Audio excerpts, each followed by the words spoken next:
This conference will now be recorded. There we go. So, couple of housekeeping things before we get started. I have moved what I think are the worksheets that we're going to be looking at today to Google Sheets, and I sent all of you, including you, Dave, an email that shared that. So if you're familiar with that technology and you have your device with you and you have a Google account, you'll be able to access those sheets. And if not, I'm going to put them on the screen and share it so you'll be able to see them. And if we make changes, the main reason I did this was because I want to be able to make changes today in real time. So when we walk out of here, we're done. Um, and none of you have editing rights to those sheets. That could be a disaster. I probably will give, to the extent that it's appropriate, give for sure Christine editing rights, and depending on what the other needs is, maybe some others could get editing rights. So the agenda today looks like this, and now I will share my screen so that we can look at it real quick, but you should. Oh, okay. I hope that isn't the case on all of them. I thought I shared it, but anyway, Anthony's telling me that he had to request access, so I don't know if I want to break away to take care of that now or not, but we'll see. So if that's the case for all of you, then maybe we'll just have to look at my shared screen. But Aaron, can you see the agenda on your screen now? Is my screen sharing properly? Okay, great. So this is what it looks like today. We are going to approve the minutes. Then we'll look at a reminder about receipts. Then we'll do a quick review of the reimbursement plan that we have in place. Thank you, Christine, for all your work on this. She's put a lot of time into keeping us organized. And then we will do a detailed analysis of our direct aid plan with the goal of being able to consider a motion to approve our direct aid and reimbursement plans. Then we'll look at what the next steps are for our task force. We'll have just a real quick discussion about phase 2, and then we'll adjourn and talk about next meeting dates. So that's the agenda for today. I'm going to now pull up the minutes.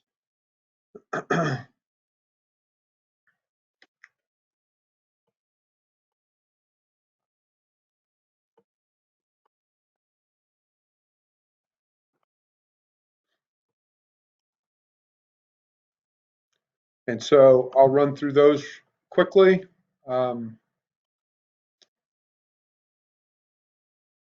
We approved the July 24 meeting minutes, clarified what our responsibilities are and what the responsibilities of our accounting firm is. We talked about receipts, talked about August 3rd being the deadline for the requests, which was yesterday, and I think all of them that are going to be considered came in yesterday, and it felt like pretty much all of them did. We talked some about what the direct aid plan was going to be allowing for. And then what was this? Remind me what this right here was, Christine.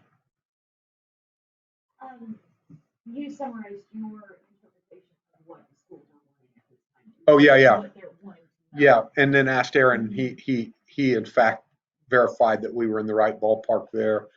And then the accounting firm will enter the programs onto the worksheets, the official ones. And then we talked about the procedures moving forward from there.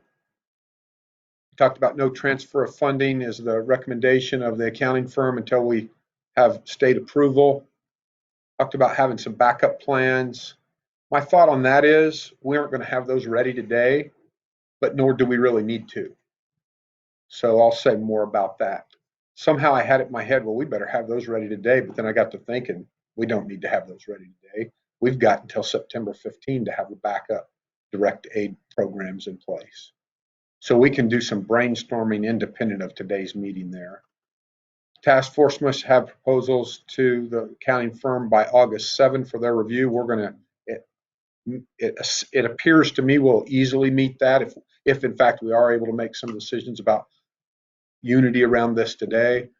I think I had this number wrong. Isn't it 35? Do you remember? Just so can we correct that, Christine? Get that corrected and just get those filed correctly. I have corrected it on our worksheet that you'll see today. I changed it. I changed that amount to 35. And then we reviewed all of our plans. And here's a list of them, and we're getting ready to go over those again, so I won't go over them now in this minutes review. And then we scheduled our new meeting. With the correction of the accounting firm's fee, is there a motion to approve the minutes? I so move. Okay, will you be the second, Janine? Would you second it? Perfect. Okay, so we've got Anthony's moved, Janine's seconded. Everyone indicate your approval just by raising your hand. Okay, motion carries unanimously. So minutes stand approved.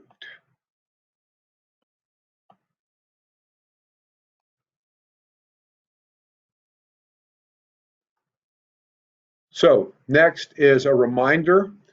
All the entities that are going to be getting money in the reimbursement plan of phase one will have to have had receipts submitted. So I'm going to ask Christine a question. Is it your sense, because you're the one that's looked most closely at all this, that for all the reimbursement requests, we have receipts in hand?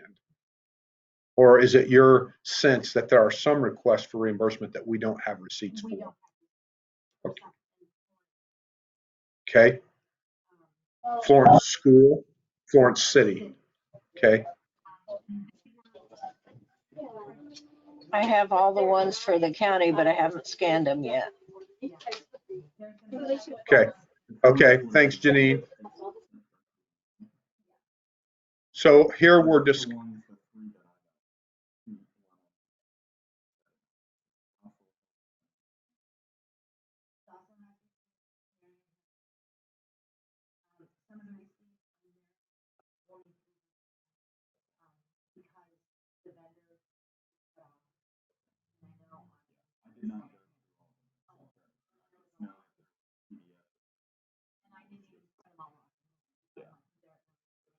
Okay, so what we're hearing is that the bulk of the reimbursement requests either have receipts submitted with them, or in the county's case, Janine has them and hasn't submitted them, but it sounds like she's in good shape there. I'd like to suggest a plan for how to get those receipts. Yeah, so what if, Christine, what if you sent an email to the task force with your understanding of what you're missing? And then the task force, when you see that email, if an entity is under your area of responsibility, you'll take responsibility for reaching out to that entity and saying, we got to have these receipts. We can move forward in our process without them, but finally the county commission can't approve this without those receipts, according to our accounting firm. They can be scanned. They can be scanned and emailed, yes. In fact, I think that would be the preference, would it not? Yeah. So let's don't even, if somebody presses us for hard copies as their preferred method, we probably will need to accept that, but let's don't make that an option as we communicate. And then hopefully everybody has the wherewithal and technology these days to make that happen. I think everybody would have. This is the reimbursement plan. So this is the cities, the school districts, the county. Well, yeah, correct. They'll all come with the direct aid plan. Yep, right. Yep. And then, but that's a good bridge into the second half of my reminder. And the second half of it is when the direct aid plan finally gets approved and the county transfers money, then let's just take Marion schools as an example. As they begin to spend that money, of course, they're going to need to turn in receipts in order that the accounting firm then can reconcile all of that. And keep in mind, I really want to make sure that we're communicating with everyone clearly on this. And for me, I've been forgetting to. By December 31st, not only does the money have to be spent, it also has to be accounted for, or it will be given back to the county and in turn given back to the state. So that's where we stand on that. So at this point, would it be best to have everybody send their receipts to one? So what, I think, and if we have to pay more, I'm good with that. Because I think if they send them to us, I get like 160 emails every half hour. so So, uh-huh. Like the Florence sent me 2 documents and I forwarded them on.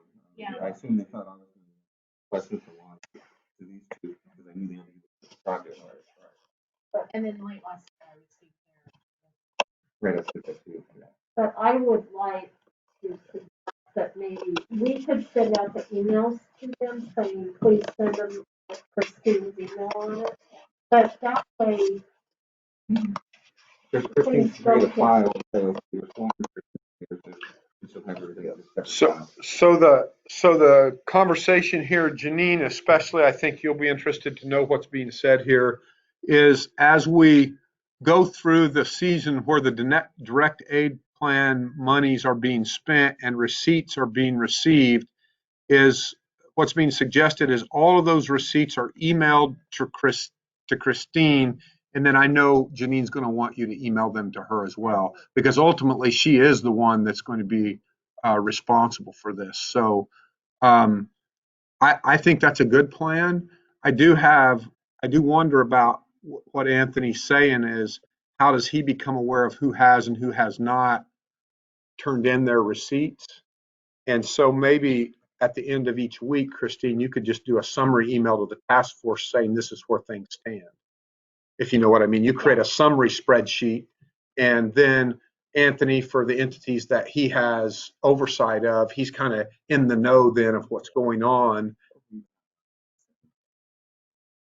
Yeah, anything like that. Yeah.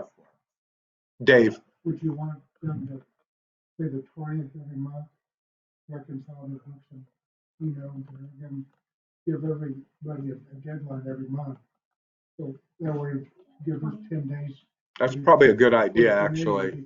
Yeah, I like that. So like we could go the 20th September, the 20th of October, the 20th of November, and the 20th of December, which then gives 11 more days until the end of December to try to wrap the books up, so to speak.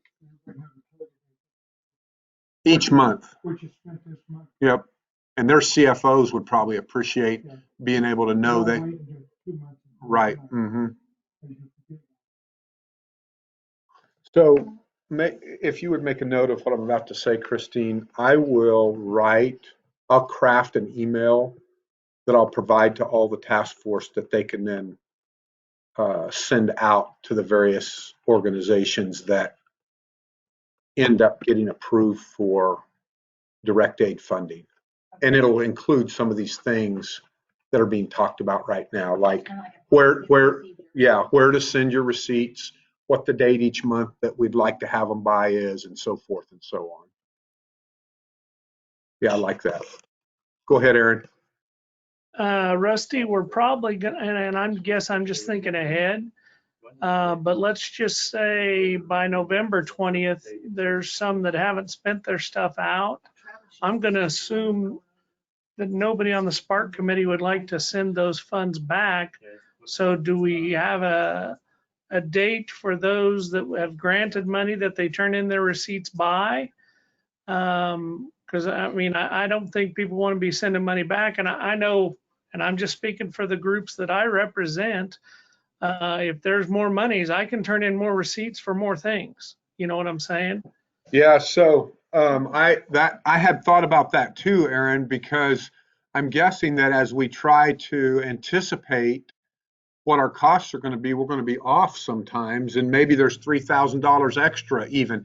And so who wants to send the money back? Let's find a way to use it. There's needs out there. We know that. So Christine, let's make a note that I need to ask Scott the question. If we get toward the tail end of our direct aid planning and we find out that there are funds remaining, how can we go back to the drawing board and reallocate the use of those remaining funds? You have to have the money spent by That's correct. so we should, by November 30th, everybody should be done Right, ordering right. and know what you're gonna spend and what you have in usual allocation on December 1. So somebody else could have it. And do we allocate once the receipt's turned in?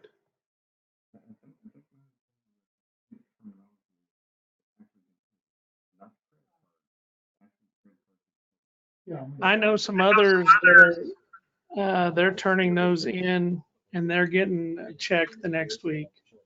Yeah, I think that's how we would do it, right? We would say to Janine, hey, here's the receipt for the COVID analyzer. I'm speaking to now as Tabor. Right. And she would then say, yep, that meets what was in the approved plan, and then the county would cut Tabor a check, right? So when we get to November 30, what Dave's suggesting is November 30 is a date he picked. I like that date.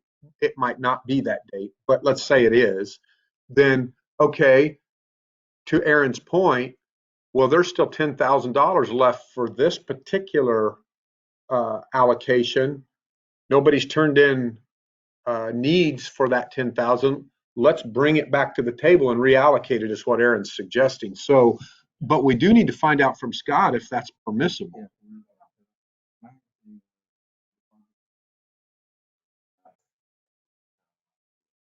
But at least we can check. And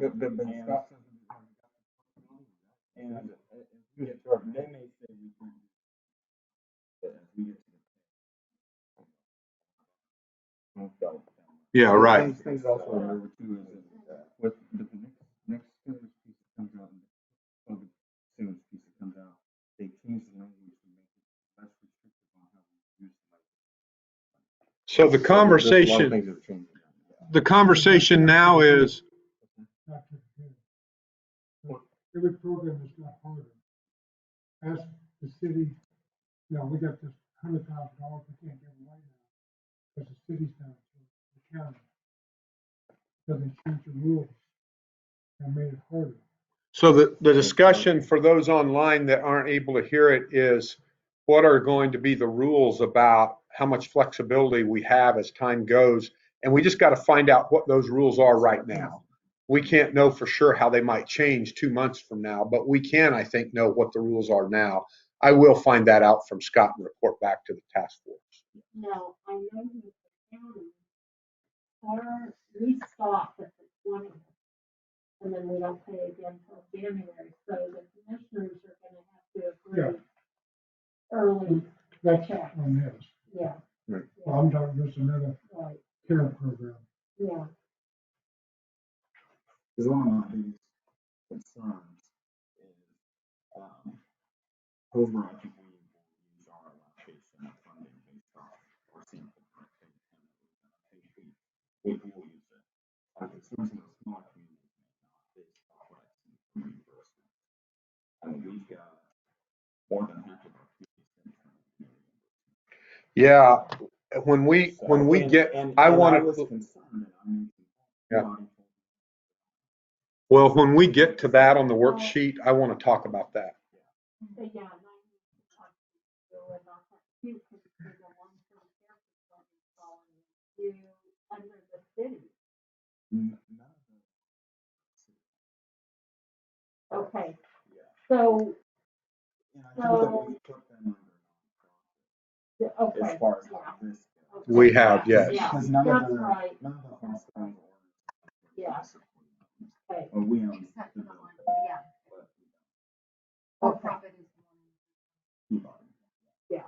okay, okay, that's right. But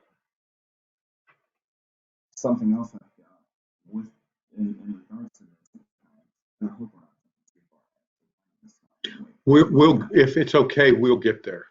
Okay? That's okay. No worries. Yeah, and it is on the list. Yep. Okay, so what I've got on the screen now is basically the reimbursement worksheet. These are the requests that the cities and the county have made from reimbursement. And so the city of Florence, you can see there, and they only requested $177 to Anthony's point. The city of Gossel requested $160.34. Come on in, Jonah. There's an extra chair right over there. Thanks for coming, by the way. The city of Hillsborough has requested, let's see, what happened here?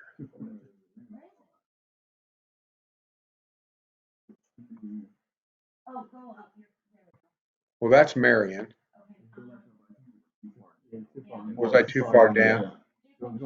Oh, I see. I got you. I got you. I got you. Thank you.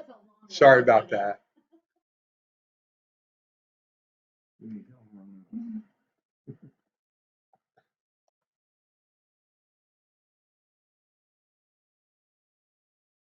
I think some of the smaller towns, like Randy, can have the buy-in. Right? Is that right? Okay. So the city of Hillsborough requested, okay. Yes, their grand total was 17,281. The city of Marion.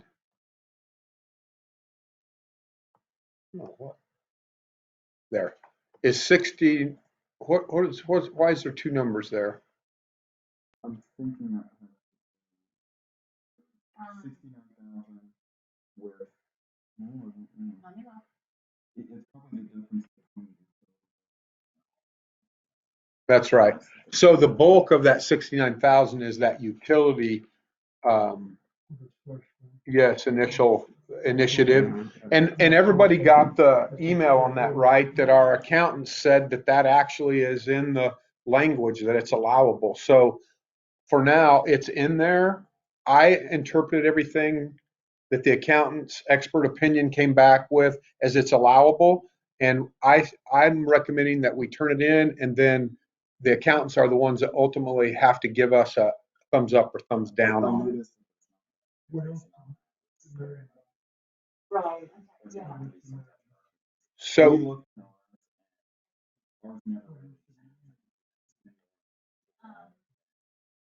uh, so And so did Marion, did they look at? You know, I mean,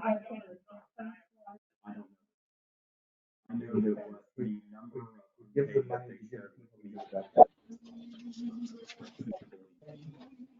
Well, and that's where maybe you need to tell Randy. well, Randy's on the call. Probably need to track the difference, because you can't, if it's the same, you can't say it's COVID related. Randy Collett, can you hear me? I can hear you fine, Rusty, but nobody else in the room. Yeah, I'm going to turn my computer so that you can hear Anthony. And we've been just talking about the opinion that the accountant gave in regards to the. I can't hear a bit of that. Okay, can you hear me now, Randy? I can still hear you, but I can't hear anybody else. Okay, in a moment, I'm going to have Anthony speak to what the issue that we've been talking about with the utility billing.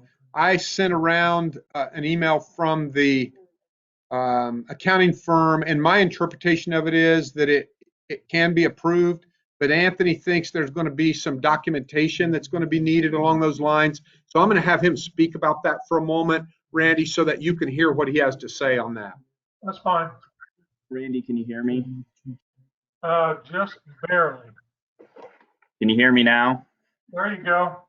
Hey, I don't know what the documentation is going to look like, but I think that you guys should be prepared to supply quite a bit.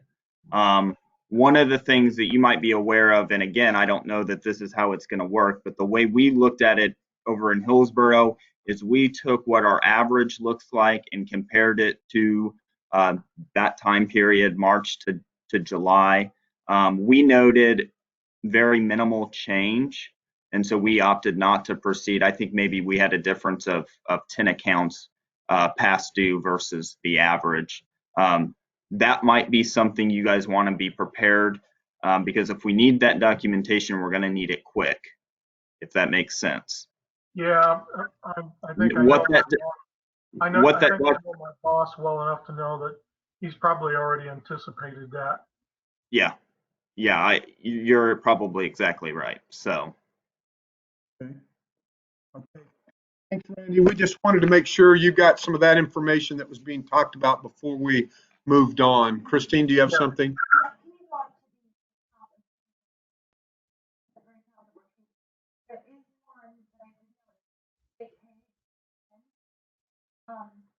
Oh. Hey, Randy, we're noticing, Christine noticed on the reimbursements that you turned in that there's a company called Sweetwater for AV equipment that was paid on March 10. And we do know that they'll reject that if that actually is in fact what the receipt says, because it starts March 15. Okay, I'll check that one. Okay, let us know whether we need to take that one off there or leave it on, okay? Will do. Okay, thanks, Randy, appreciate it.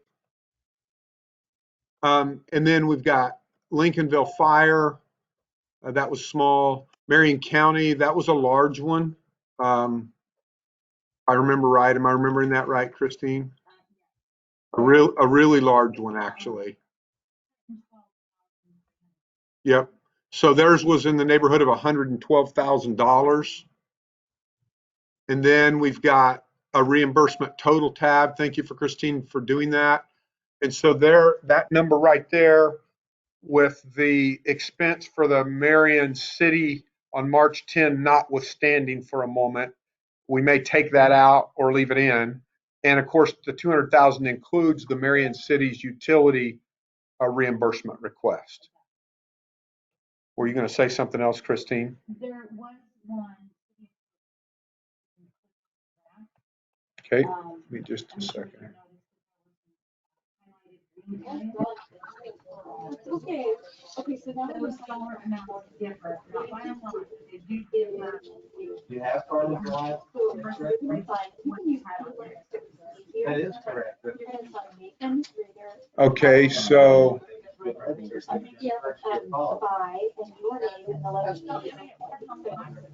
Okay. So I just reported the insurance. Their sales tax was not entered in on the reimbursement sheet or shipping and handling was not. So I don't know how you want to handle that.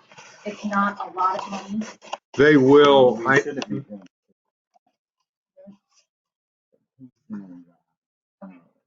I can tell you that it needs to be reconciled with the receipt. Yeah. So those that are joining us virtually, I'll continue to come back and recap what's being said so you all don't feel like you're completely being left out. I realize that you aren't going to be able to hear this well. We don't have speakers at every place like we did at the county courthouse, unfortunately. So let me recap this last part. Janine had color-coded some of the city of Hillsborough's expenses because there's some slight differences between those green lines and what's recorded on the spreadsheet she received versus the receipts that she was looking at. And so between her and Anthony, they're going to get that reconciled before we turn this into the accounting firm. Rusty, are all those the same date as March 15th? No earlier? Correct. Okay. So Once I started looking at stickers this morning, it just went from bad to worse. But you didn't hear that, the PO Box 156. Correct. Yeah, we're talking,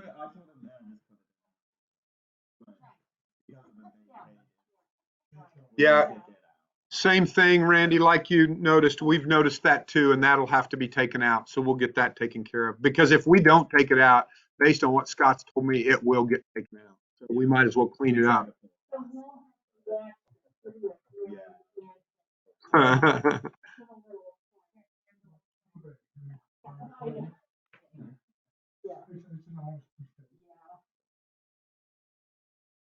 Okay, so what we're going to do next is we're going to do a detailed analysis of the direct aid plan. So give me a second to find. Rusty, can I speak for just a second? Please do. Okay. On the conference call with Scott, I understood that only those funds that have already been expended by the county can be on the reimbursement sheet. We need to lock that down totally because we might have to move some of the things we've got on the reimbursement to the direct aid, which wouldn't be a problem. But Okay, so what I think I heard you say, Janine, I'm going to reword what I think I heard you say, is that on the reimbursement sheet you turned in, some of those expenses have not been incurred yet. Did I hear you right? the county has not paid the cities nor the fires or any of those. So I'm thinking, if I heard Scott right, that those cannot be on the reimbursement because the county hasn't expended the funds, but we need to find out for sure. Well, Scott made that abundantly clear to me multiple times that the guidelines for any reimbursements were that they had to be unbudgeted as of January 1. They had to be expended between March 15 and July 31. They had to be COVID related, and you had to have receipts. And so what I think you just said means that they absolutely can't be on the reimbursement request. Since the county hasn't paid for them. If That's that is- correct. But we need to, before we get this totally turned into Scott, we need to find out for sure. Just a second, Janine. Why is the county paying the fire? Because the fire, their own money, that's going directly.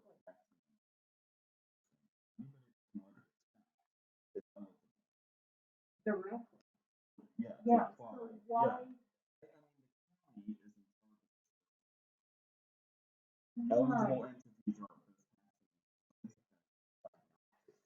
Right. So, But if she's using that and you and the individual entities have put it in, I mean, I guess I'm What I'm confused. hearing, I think you're right. if the county would have given Hills or Marion $69,000, This- then it's oh, reimbursable. But I don't think the county would that. So I don't know. Janine, there's some confusion here because what we think we heard you say is the things in question are things that you would be paying to the cities or the fire districts. And those cities and fire districts can request their own reimbursement. The county doesn't have to pay them for those things. So what's your response to that? And then Dave has something to add too. That was my question to Scott, and I never got a specific answer.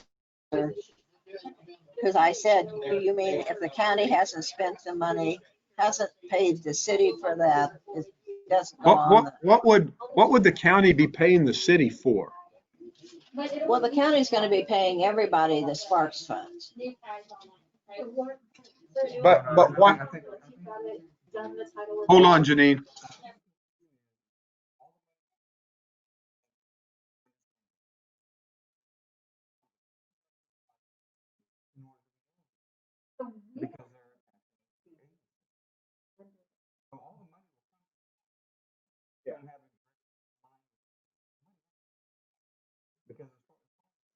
Oh, I got it. I've got it. Now I've got it. Janine, those expenses that you've included as amounts that you would transfer to the cities, those can be taken off of your reimbursement request. Because the cities are requesting those reimbursements directly from the Spark grant, and the county's just doing a transfer. It's not part of your county expenses. So I think Dave, then Deidre, and then I'll wrap this piece up. Yeah, but hasn't the fire department or city paid those bills? So it's a paid invoice. And they're making the request. But if the county makes the request, it's been double requested. So the county expenses, this is my understanding, and I may be off. No, you're right. Should only be what the county department incurred. Yes. So on your reimbursement form, Janine, you should only put on there what the county has actually incurred as an expense. You don't have to worry about the cities or the fire districts on that sheet. And that's what's on there, the one that I sent. I thought you said, okay, so then we're good. So, because you're saying the cities are not on there, right? On your sheet. But what we send to Scott, what you have the cities, the fire, and the county all grouped into the reimbursement form. That's what we need to find out is. Oh, well, yeah, I see what you're saying. I got, okay, so you're talking about the official document that goes to the accounting firm. Yes. Okay, all right, I think we're good then. Yep, I think Okay. we're good. Thanks, Janine. Appreciate that. All right, so now what I've got up there is our actual, where we stand with our reimbursement, with our direct aid plan now. So I'm going to run through the numbers quick again, and then we'll take them one by one by one. So the Marion County allocation of Spark for phase one was 2.389 million and some change. The approximate reimbursements, and now I can probably say better than approximate, but I'll leave it for now as approximate. And you saw that on the worksheet, $200,568.48. So the potential, don't worry about that number for now. Don't worry about that one for now. Here are the total administrative and audit fees, 45.5. When you take the reimbursements and the audit and administrative fees away from the total allocation, this is the amount that's available for direct aid planning. So just north of $2.1 million. Okay, I'm going to run through these quickly and then we'll come back one by one. Right now, the way we've got the school district set up is a 36.5% of the total allocation, and that would be $782,000 and some change.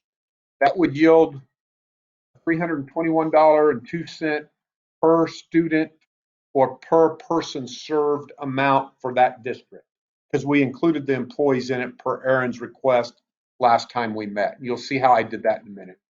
For the Marion County Emergency Command Center, the total cost for that command center, $98,190.20. And the right-hand column is showing you as we go down how much remains after this particular cell is taken out. For the COVID testing lab and isolation and retrofitting, I added the 20,000 to that from last time to take care of 500 more test kits. The question was asked on a sidebar earlier, was that 20,000 something that should be included in county health needs? And I said, let's just keep it tight and keep it with Tabor. And I think that'll be fine. I mean, it's 6 one, half a dozen of the other. Plus, it's just easier that way. We have the direct relationship with the supplier. Business grants right now are at 8% of the total allocation available, so you can see how much money would be available to businesses. In a moment, when we get back to this one on the second go around of these, Anthony will say a bit about where he's at with trying to plan a process for how business would apply for these grants. PPE storage facilities, $33,473. This is putting up a storage facility for stockpiling personal protective equipment and the shelving that would go in there. Personal protective stockpile, 3% would give 64,000. We think we'll probably get some of that for no cost, but some of it's going to come at a cost for sure. Nonprofit grants are at 22.5% right now.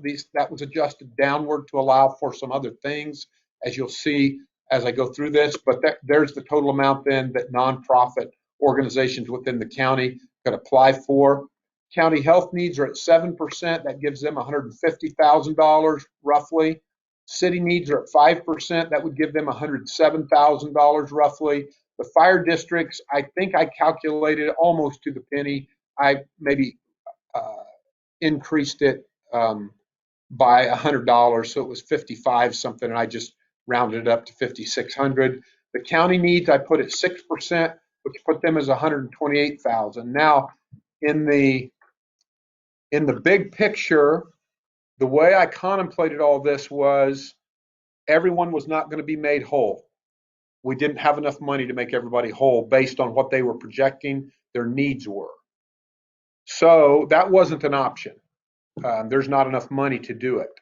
So then what I did was say, well, I started just playing with numbers, and we can keep playing with them. I'm not saying this is the end all be all, but I just want you to know what the philosophy was. Rusty, we can no longer see the spreadsheet out of here. Oh, sorry.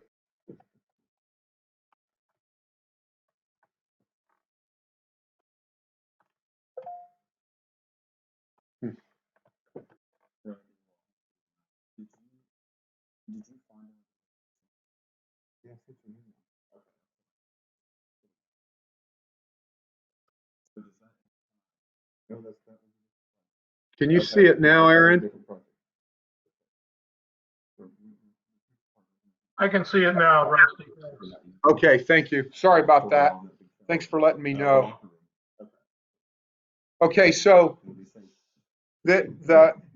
what I tried to do was keep playing till the numbers till it felt like either people were getting all of what they needed or in a reasonably close to what they said they thought they would need. So that's kind of the approach I applied. No, I didn't use a formula for that piece. I just kept looking at the numbers till it looked like it was somewhat reasonable.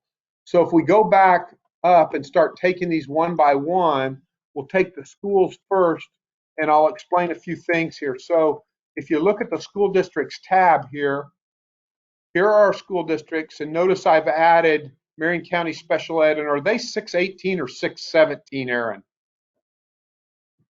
District. 18, I believe. Okay. Okay. I've seen both numbers. Some people thought 617 and some thought 618. Anthony thinks Wichita might be 618, Aaron. Well, then maybe it's 617.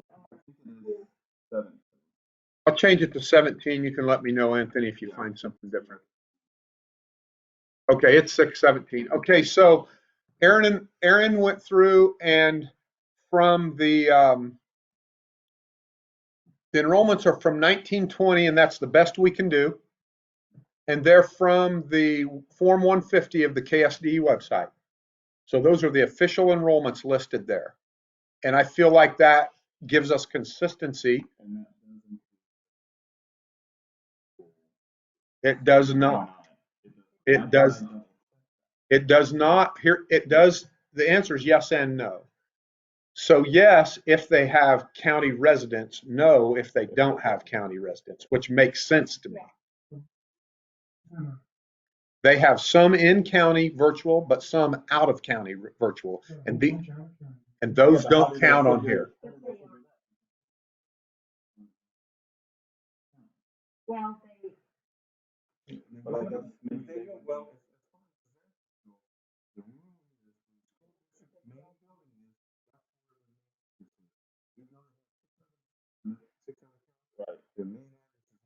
It is 617. I looked it up. Thank you, Aaron.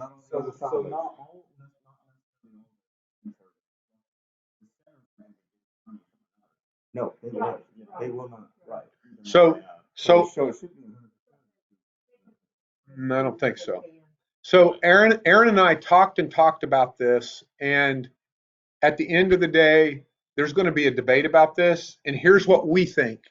And and again, if we need to, maybe we have to put this to a vote. I'm fine with that if that's what the committee asked for. But what we decided was these are the numbers that are on the Kansas State Department of Education website.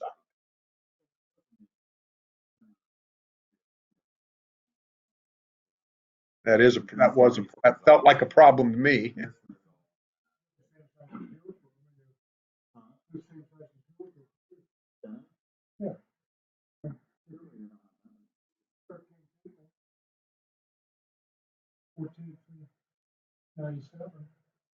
No.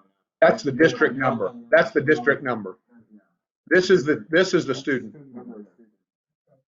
So see so again, we took this off the Kansas Department of Education website, and that is their enrollment. That's center's total enrollment. And I got that off of a third party site, and Aaron's our school representative, and he feels like this is what we need to do. Yeah. Okay. And so then the other thing I want to point out here is in the Marion County Special Ed Co-op, by the way, Randy Frank, so you know, Oasis is included in that. But these students have already been counted up here. So that's 0 because we can't double count the students, but we can count their employees. And they do have by far the most employees, and that would make sense because they cover all of the schools, right? Which does give them a decent amount of money. I think it should be kind of a little bit different for them because they have afternoon.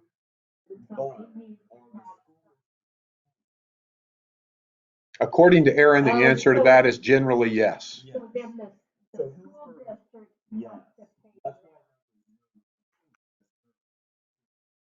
Right. So to recap,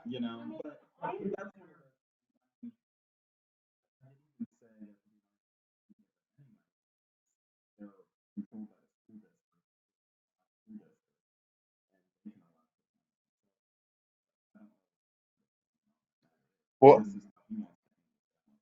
yeah, to recap, the conversation is about special ed and how to allocate for them, and having 3 family members, a daughter-in-law, a son, and a wife who have spent the last decade in special ed. They have a perspective on this, and I checked with them on it. And so then I also checked with the superintendent of Marion Schools, who's on our task force.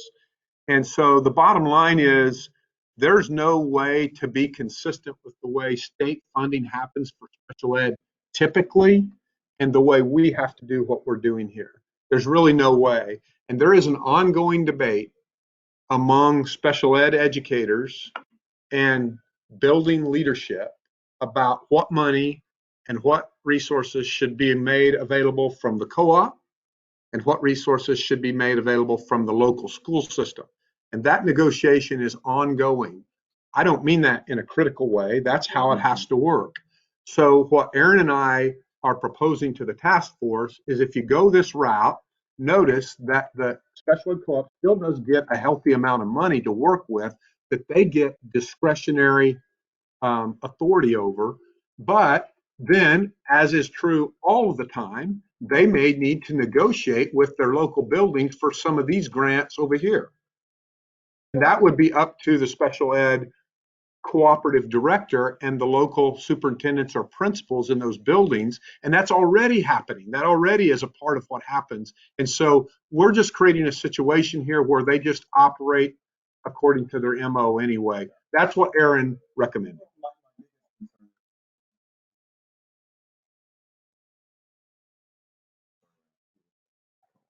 Which is, again, always the case. Whenever they get funding, that's always the case. And what I know from talking to my family members is Hillsborough does not approach that the same way Marion does. Well, and that's going to be. I'm not going to say. I don't think it's right to not allocate because they need it probably than a typical high school student. I mean, I'm not opposed to doing that, but we need to know who is sending us students. Who does not work for the schools. right, But if it's exactly. American, I agree, because I think that way, if different districts negotiate prices or whatever, I don't know. I know that they get allocated like so much percent for every student that has. Is that our job? Right, but, well, I think it's our job to give them some money to protect Yeah. their students. I mean, That's my thought. And also, I don't think it's friends for anyone. They get this for I mean, maybe they could. Yes, they can. Absolutely, because those classrooms are in their building. So any classroom needs they can pay But for. wouldn't it be, But it's not their. Sure it is. No, No, that's just Oasis. They only have about 20 students enrolled there. The huge bulk of these are in these 20 buildings. students, I mean, that would be some pretty good money for that. And I just, I don't know. That's Well- my opinion, but I'm a little- Well, I want to, For all the parents and all the schools, you're all. the co-op, Okay. The school doesn't have. the co-op hires them. But they're they have a dotted line reporting function to their building principal, the paras and the teachers. That's right. So if you look, this is what the Marion County Special Ed Co-op has submitted for their direct aid proposal. So I just want you to contemplate this with me for a moment. $280 for thermometers, window installation, $17,000, Synology, $65.75, cameras, $10,850, Verizon Jetpack, $2,400. I'll go through some of these smaller numbers real quick. Perel Advanced Foam Hand Sanitizer Refill, $1,650. 102, okay, $25,000 for air purifiers and $58,000 for custodial services annually for 3 years. That seems unreasonable to me. That seems unreasonable to me. So subtract 60,000 from that total right there, and you're at 62,000. Remember what their grant was? 55. Remember what my philosophy to this whole thing was to get everybody in striking range.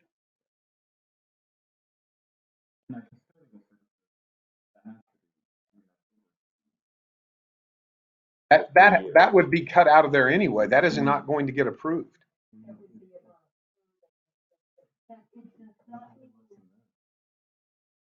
Well, why would we?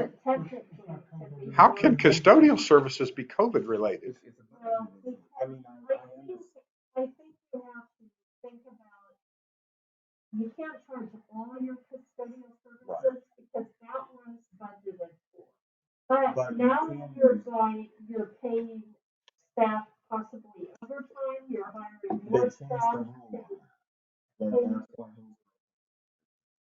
They did decide that if it was budgeted, but for me, I let the students coronavirus stuff, I probably spent a good 20 hours a week for quite a while dealing with COVID related stuff. That's not even the program.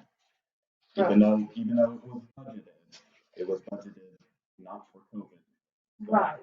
So. But if you have someone, I don't know if they consider it custodial, but like if you truly follow the guidelines, you need to be cleaning more periodically through the day. I think typically you can't tell me they clean. I mean, if they do, kudos, but But if they only have like 20 students, do they have a custodian or I'm pretty sure they have.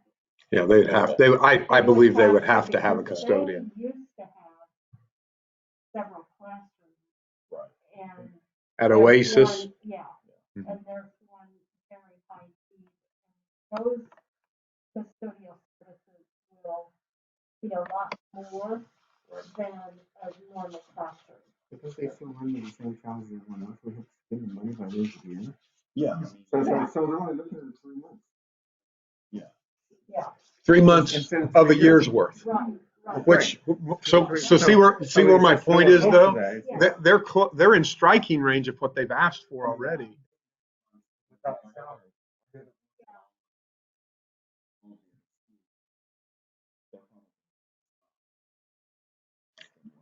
I actually think it's very close for all of them.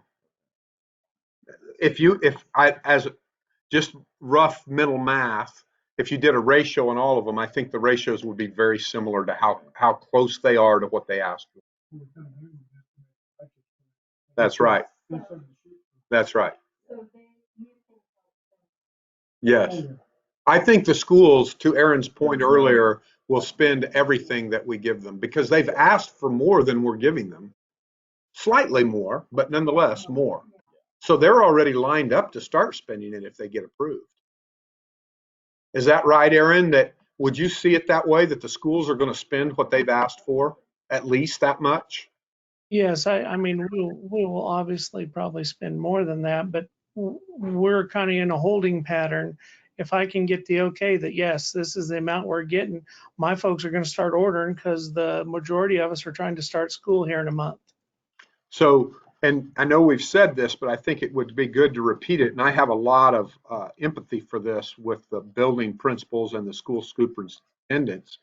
They're September 9th-ish, most of them are starting and they need some things. And so if we can get the task force to say yes to a plan, the accounting firm to sign off on it and put it in the proper forms, the commissioners to say, okay, we accept this. Well, then those amounts right there, let's just assume that's where we land. And so for Gossel, we would say to them up to 123,000, start spending because we believe this is going to be approved. Now they would have to decide whether they're actually going to pull the trigger or not, because we would have to put the caveat in that until the state says yes, we can't transfer the money. And so then they're going to have to decide whether they're willing to take that risk. I think what Aaron's intimated is he thinks they'll be willing to take the risk. Aaron, am I right about that? Yes, I mean, the majority of the stuff that we're ordering, we're going to have to order rather quickly so that we can get it coming. But just budget planning purposes, if we know that this amount is coming our way, that helps us plan for the rest of the year. Because obviously there may be things come up in the next 2 months, some new contraption or whatever that could make things even better for districts, and we may have to go get something then as well. But I think those numbers that you've come up with, Rusty, are very fair. Okay, thank you, Aaron. I appreciate that. And so I want to ask the task force, because there's been good, robust discussion about Marion County Special Ed. Do we need to take a vote about whether or not we're going to increase that zero number, or hearing everything that you've heard, or do we have some consensus about saying, no, I think we can roll with that? Deidre, Randy, and Anthony, you are the ones on the task force sitting here. What say you? And then I'll ask the people on the call. Okay. Anthony says he's good with what it looks like. Deidre, where are you coming from? I mean, but I just hope that schools would give them some, because they're getting other money too. So I think, I don't know how their stuff works out, Mhm. so.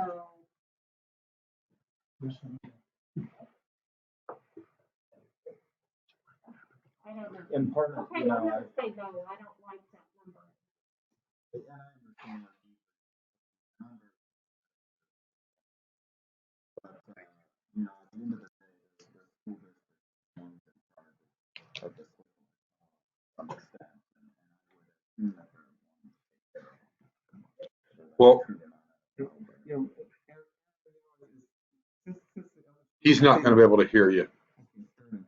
Tell me and I'll tell him.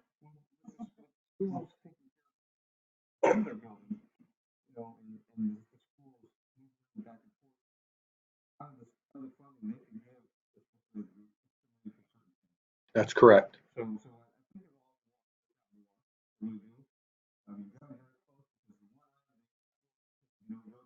That's right. That's right. I think it's okay. And I'm probably a little biased, coming from a nurse, because I used to be a school nurse, so I know that things. So around the table here, Deidre's hesitant. I'm going to give some numbers that might help her hesitancy a little bit. So if you take the 122,000 that the special ed co-op requested and subtract out that which they can't request because it doesn't fit the guidelines, they're at roughly 70 or 72,000 that they can request. Well, at 55, we're not that far off from what they've actually requested. We're only 20,000 or so dollars off from what they've actually requested. Well, if you compare what Marion requested with the amount that they're being offered, thank you, ma'am. They're being offered through this plan 190, let's just call it 200 grand. Aaron, correct me if I'm wrong. I'll go back to the worksheet if I need to. And Christine, you might remember, but as I recall, you guys felt like you needed 300,000. Yeah, what I had on the list was just short of that. So if you compare that, you're 20,000 shy on the co-op of meeting their needs, and you're 100,000 shy on the Marion Public Schools of meeting their needs. My whole point with that is I took all that in consideration when I finalized how to look at this and felt like it was roughly being fairly allocated. Now, if the special ed co-op had made the case that they needed $200,000, I'd look at that and say, oh, that doesn't feel very good. But they can't make that, well, they didn't try to make that case. They tried, but they put something in there that doesn't count. And we know that for sure. I'm not so sure, Rusty, in what I've read. I don't know that their cameras are going to count either. That's what I didn't know what the camera. Because they're not like a thermal camera or something. I think they're just talking cameras, surveillance type cameras up, and I don't know if that's going to fall into the guidelines either. And That doesn't seem like a COVID. That's another $10,000, I think, what they had on their list. Thanks, Aaron. I think that whoever put that together probably. Well, no, I'm not going to say that. But there's the other one we gotta play. I just think that if it was, I mean, they have a new director. Correct. And Figuring out the ropes. figuring out the ropes and where, I think they'll probably spend that, because I do honestly think they're gonna have extra staff that is gonna have to implement all the extras that go in there, and that totally will be applicable. So, you know, but I'm only one, so if we vote on it, I just have a problem with zero in it. So, yeah. Right. Yeah. I'm catching bits and pieces of what Deidre is saying.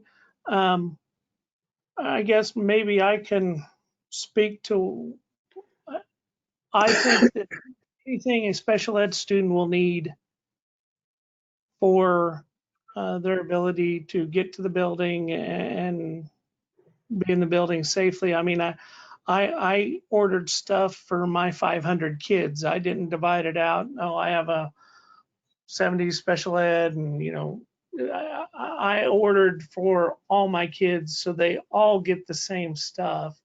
Now, will there be some kids in there that may not be able to, due to certain health or other things, wear a mask or do things like that? Yes, but I still ordered it for them. Same with my teachers. They count their employees. I still counted them on my count of getting things ordered for them. I ordered my masks. I ordered all the cleaning supplies. I ordered 100 gallons of hand sanitizer. So, they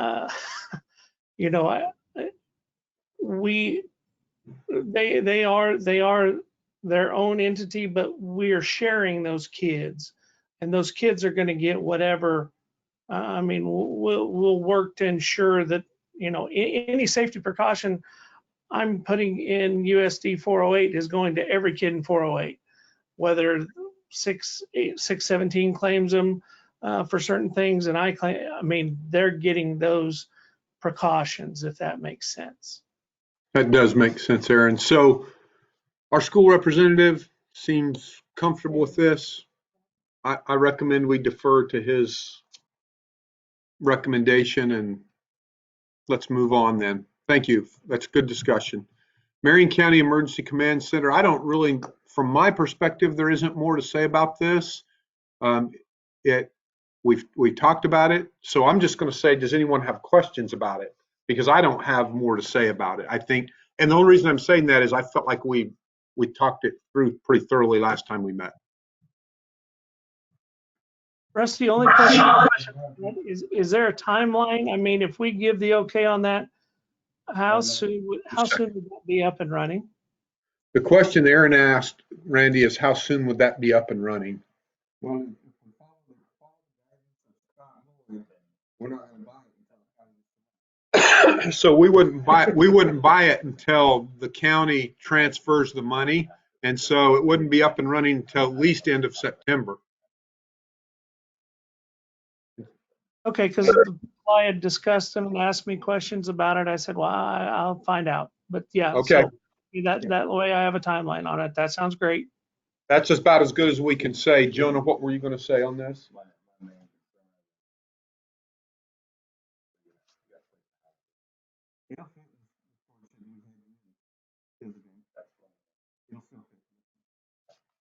It's not even.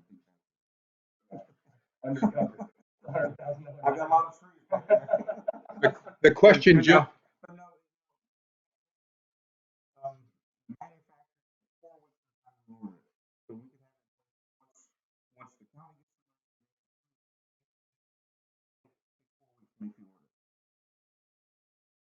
So 4 weeks, Aaron, from the time that we know we're approved is what Randy's saying. And then Jonah Gearing's here with us too. And one of the things he noted was, and I think we asked about this the last time we met, but where are we going to store it? And Randy indicates that the county has a shed that this can be stored in.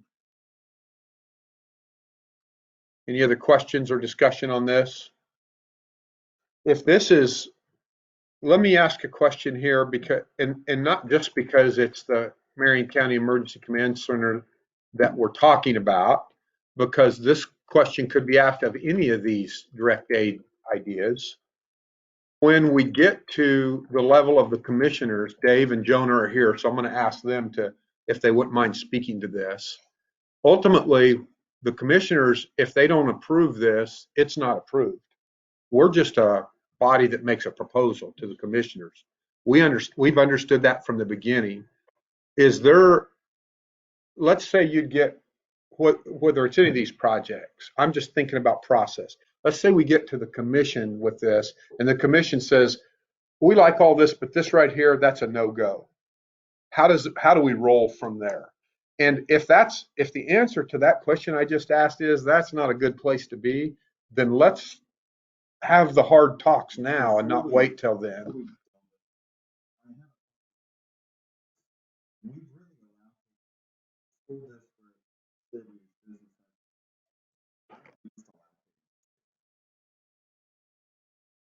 Well, ultimately, yeah. Those are all county related funds, but they have to be individual projects. Well, I see what you're saying. I don't have as a city, That's direct kind of aid, like- we don't have a specific.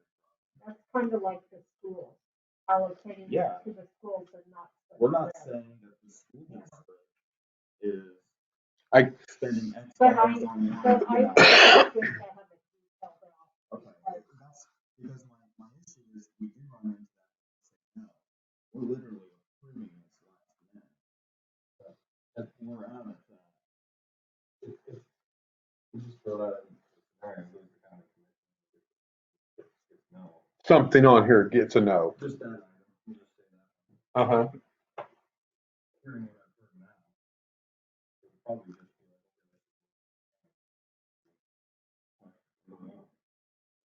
like, Okay, that's a good answer. I mean, good answer meaning now I get how we could move forward. Yeah. the other, depending on where it fits. But I will move that into here. Gotcha. My question is, if we were required to create projects, are those projects we ask to be approved in the state designated as a project? Let's say if we don't do that, then we have to go through the process again, get the state to approve what else we want to do. And I don't know if there's a time frame to do that. Well, I think what they're saying, so when I talked, so let's back up. When I talked to Scott Lloyd, one of the first things I delved into him with was the school systems, because I knew that they were going to get a good chunk. And so I talked to Scott, then I called one of the task force members of Harvey County and asked him similar questions. And what I gathered from both of them was that the way we're approaching the school districts will be fine. The state's not going to require every level of detail for Gossel's 123,000 of how it's going to be spent. So with that in mind, if the commission said, we're not going to probably do that, or we're not sure about that, the County Emergency Command Center, so we're going to just say that we want our direct aid plan to reflect on the county needs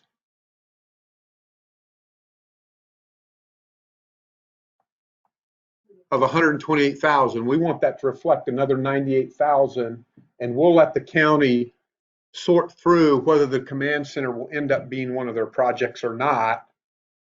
That should fly, because otherwise, how would it fly with the school systems?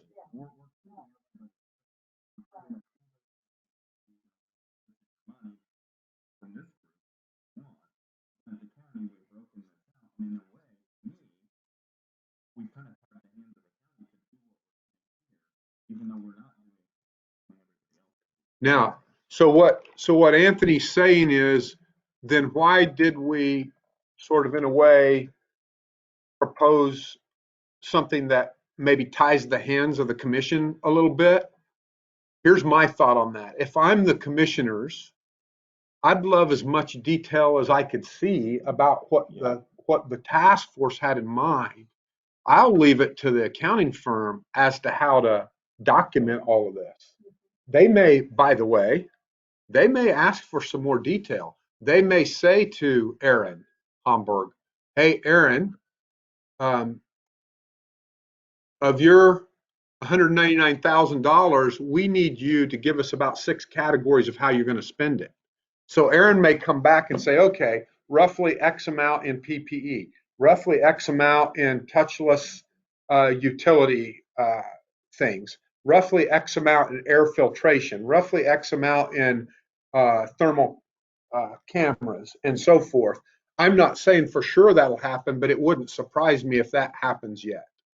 And so in my mind, again, to be repetitive, I did think about all these questions that are being asked, but it seemed to make sense to me, since this is a pretty big amount of money, to actually go ahead, let's throw it up there. I'll let the accounting firm decide how to document it. Is there, should the commissioner get a weekly report for how you think about spending money so they can ask questions? I'm not sure I follow. We got all this sent to us. He just today. I mean, should they, nobody at the commission knows about the emergency command center. Well, that was because the task.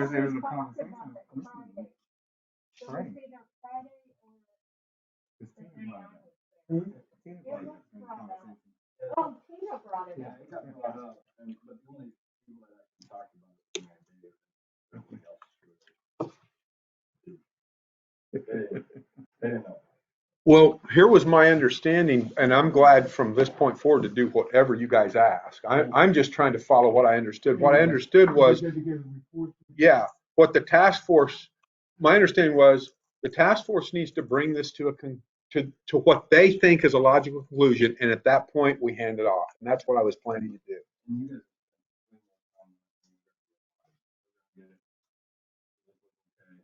move on. But we could get it to you like after this meeting, say, start chewing on this if you wanted us to. Yeah. I don't know. Are you gonna take each one by one and throw a look to it and have then you're gonna need to approve this plan with any edits you've got. That's right. That's how you guys Think will. about it as improving plan, where you change the things. Yeah. I guess. You can guess. Right. So if each item was ranked, this is where Spark was 4-3, and this is where Spark was 7-0. Spark was, if I'm gonna see the 7-0, $100, let's go with it. Well, so Jonah's saying, I hadn't thought about it quite that way, so I'm going to repeat it for the people on here. So Jonah's saying, should the Spark task force go through these and vote on each one? And he says that potentially that creates a prioritization list for the commissioners to kind of use as a lever, I think is the way I heard you say that.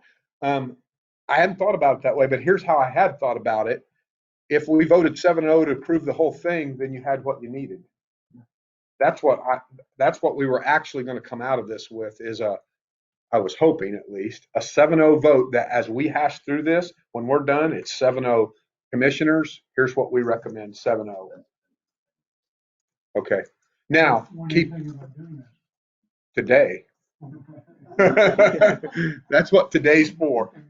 Yeah. And then now keep in mind though, that this will get scrutinized by the accounting firm that we're paying $35,000 to, and they may because of legal reasons, they may change something. Yeah. Well, and we'll get on the agenda today, we'll have a timeline discussion. But to your timeline question, my goal is that we leave here today with a decision insofar as it depends on the task force.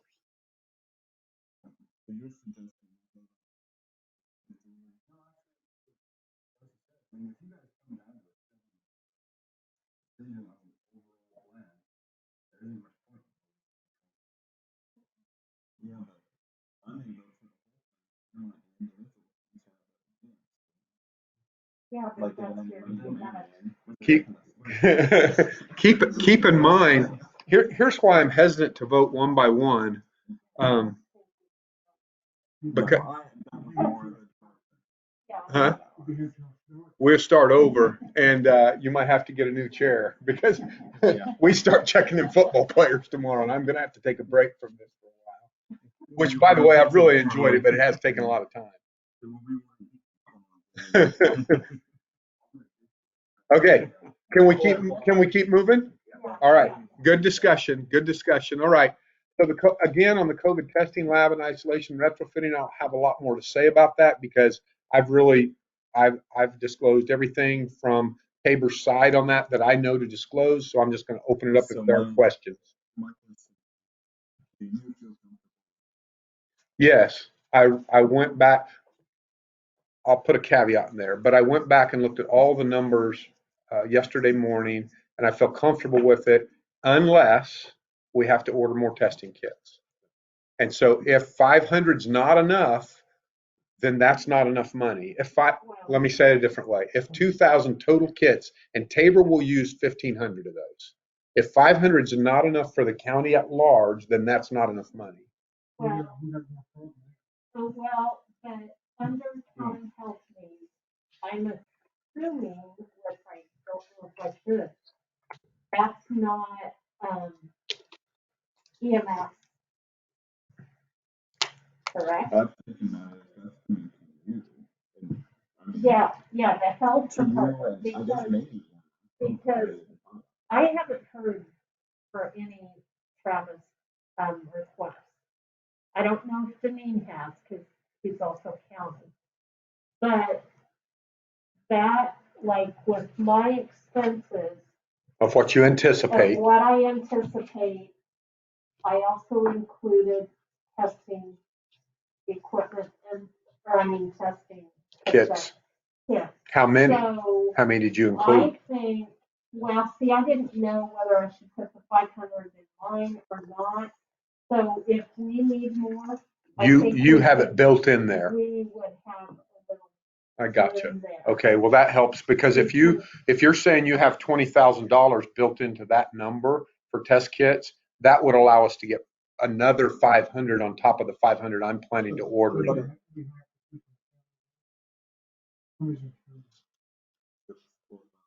12,500 people. Yeah, so that would be,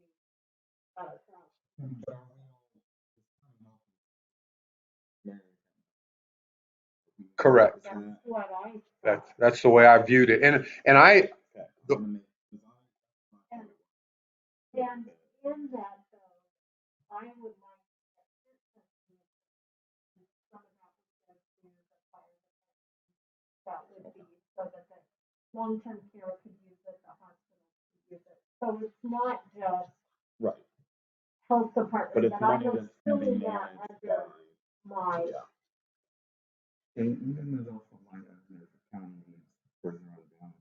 And if, you know, guys needs guns and masks or band-aids or whatever, you know, there's an additional $120,000 there. Don't know what's county plan using it for, but I mean, but there's that money account covered in as well. I know he got CARES money at the very beginning of this. I think he's used that to help pay payroll because they have less runs, less sick people. So I think they kind of, I mean, don't have to balance out on that and then set the budget thing that we get involved in. Is this, But there was a is that more accurate? Well, I don't know. No, I don't think so. I don't think it is because I think he's considering like driver's license. I mean, I'm assuming. I gotcha. that- I was thinking that was Yeah. for planning and zoning and also. So that's more accurate. EMS.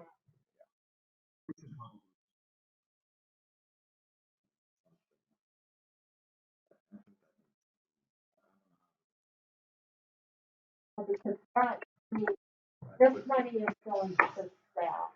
I mean, because I hired. Yeah. Nurses, I want to hire a test person to, do some courier and. So to bring together what the discussion's been here is basically, is this enough money?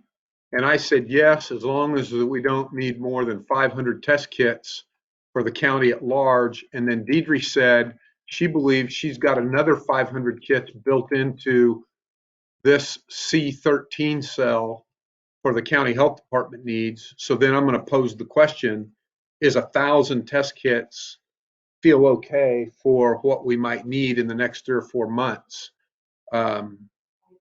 That seems like that would work well to me. There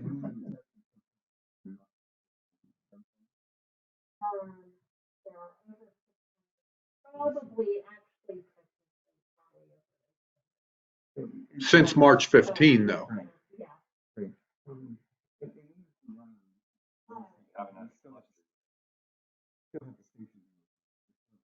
Well, we could always get a PCR test if we had to, right? Right. And that's what I want to include. That's what's included under mine.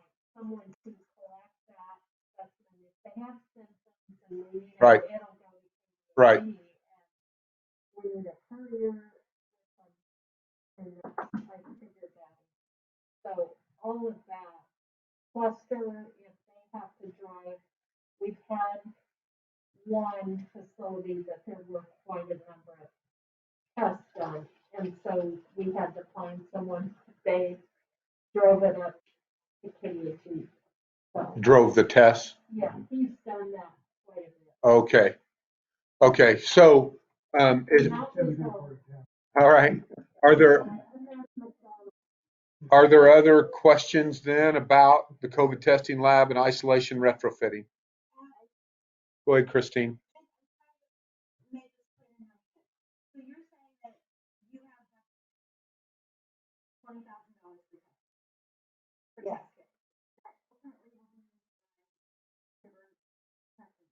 by the lab. by the lab. They'll be performed in the lab. There, that's what we mean to say. If you're gonna buy them with money. So would it be easier for you to switch that, take 20,000 from us and put it to state? Yes.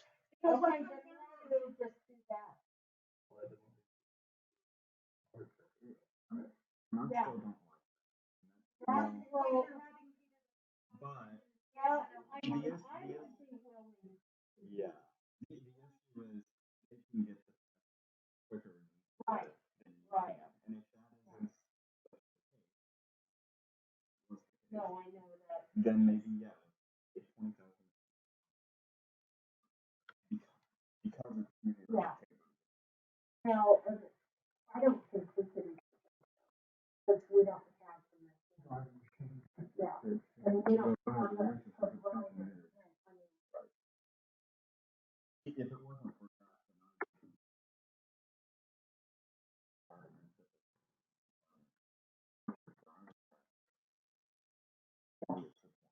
not that I don't. It's just like cleaning up more of a cleaner. But with her not able to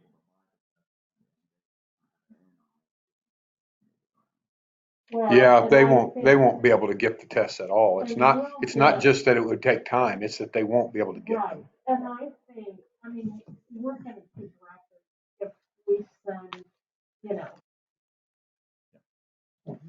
So, and, I mean, if we pay for it and purchase them, I mean, half the stuff that people are ordering, gonna be ordering, they aren't gonna use it by the end of it. You know, You just have to pay for it. yeah. That's right. Yeah. That's the key. That's right. Now, The vouchers.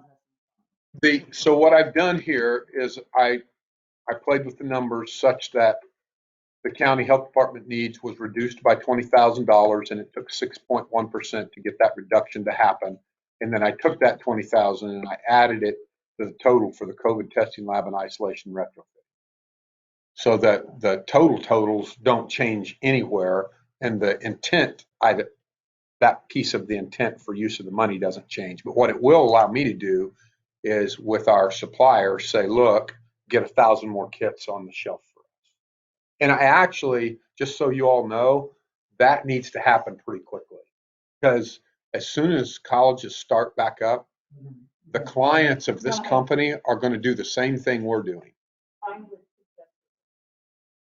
suggest. All right. So let's move on to the business grants.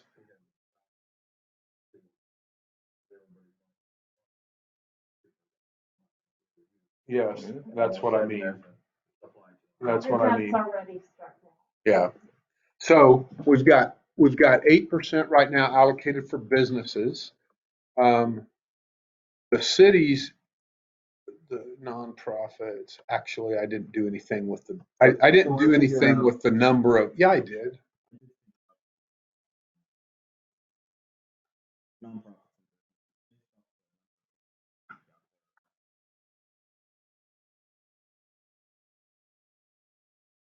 That doesn't seem reasonable to me. What, Rusty, I sent you the long-term cares request. I'm really curious about that. Long-term cares request, long-term cares. There was a zip drive that I And sent they'll be in the. yesterday. Yeah. I'm lost. I sent you the request. She sent an email with a zip drive. With what? And she sent an email that had a zip drive. No, I Like an attachment. But what was in there? I mean. All the long-term care. Oh, I see. For So maybe nonprofit. you should send I that see. to I got you. Christine I got you. and I would be. And I can forward that. My, There's one for one, just one. No, I don't know. Well, I think the long-term cares need to have a pretty good consideration. And that was my husband's. I'm in this. I've not checked with, I've not been out. But what I heard has been they received a lot of money. I don't know. Yeah, I don't That's- think, I just kind of glanced through some of the requests and they aren't ungodly. I Yeah. mean, it's much like cleaning and PPE. Because, so for the businesses, it averages out to $800. Not all businesses will apply. Other programs. But there are still some businesses that are not being left out of programs, and that's probably, I would think.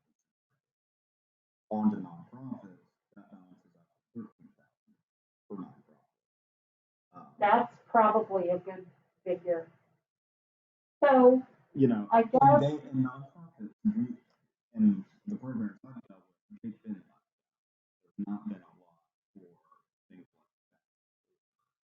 that. Circles, based on what I've seen. So when I think about, let's just focus on the business for a second. Yeah. When I think about the business grants, I came up with a number of 213 using Chamber of Commerce websites. That is almost certainly not accurate, but it's roughly accurate, okay? And I just did that so that we would have a feel for what we're dealing with here in the county. Well, if we say that that's $200 or $800 per business, I feel like that's not a good approach. Like just to give every business the same amount, that just doesn't make. That is not. Yeah, I know. that's Let's- just an average. Okay, all right. So to me, you could take one of two approaches. You could take approach that a grant application, we have a predefined set of criteria for how grant applications get prioritized, and maybe there's a cap to that. Or you could just wait till they come in, and then the task force could look at them and rank them as to what we think helps the county the most. I mean, at the end of the day, right, we're trying to revitalize the county economy to the extent that we can. COVID related expenses. So.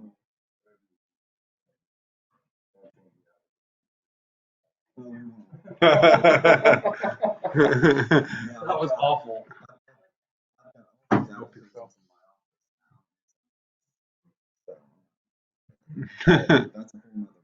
Okay.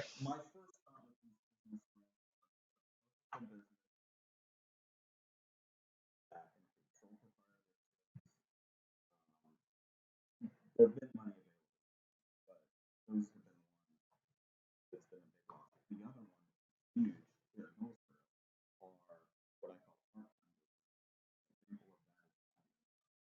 Right.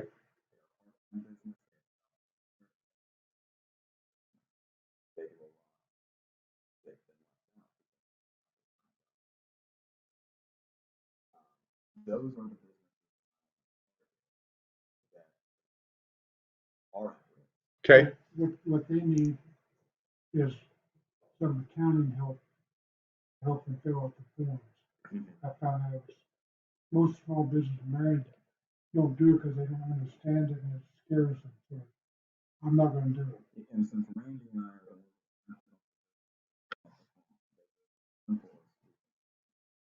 Yeah, so to summarize the business grants discussion, there's a sense in which there's certain businesses that have been left out. We want to try to make money available to them.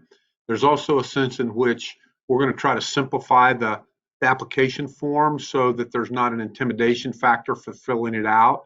And Randy and Anthony are going to continue working on that application form and a proposed way to prioritize what actually comes in. And so let's. I'm thinking we will use some. Yes. Okay. Okay. Okay. More questions on this? All right. PPE storage facilities. I approach this similar to some of the other things. This is a facility so that we can store personal protective stockpile. It's something that can then be used in the future. The sheriff's department would be a primary user of this, but we would also have an alternate facility for county supplies as well. And Randy believes for the $33,473, we'll be able to cover all the costs of construction, shelving, rental, and anything else that would be involved there. That seemed pretty common sense to me that that's something we want to make sure that we have allowed for. Any questions about that?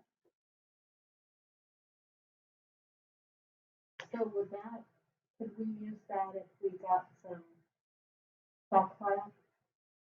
Strategic natural Yes, it is. stockpile? Yeah, we got. Okay. It's built into that cost. That would have, Remember the estimate we talked about later? Because again, it's on the trigger and everything else. Trigger and everything else. I can't build it until it's in trouble, right? And it's gonna take a while to build it. okay, because I'm thinking more, But for the meeting, we'll find a place. We'll find, if you have an immediate, we can.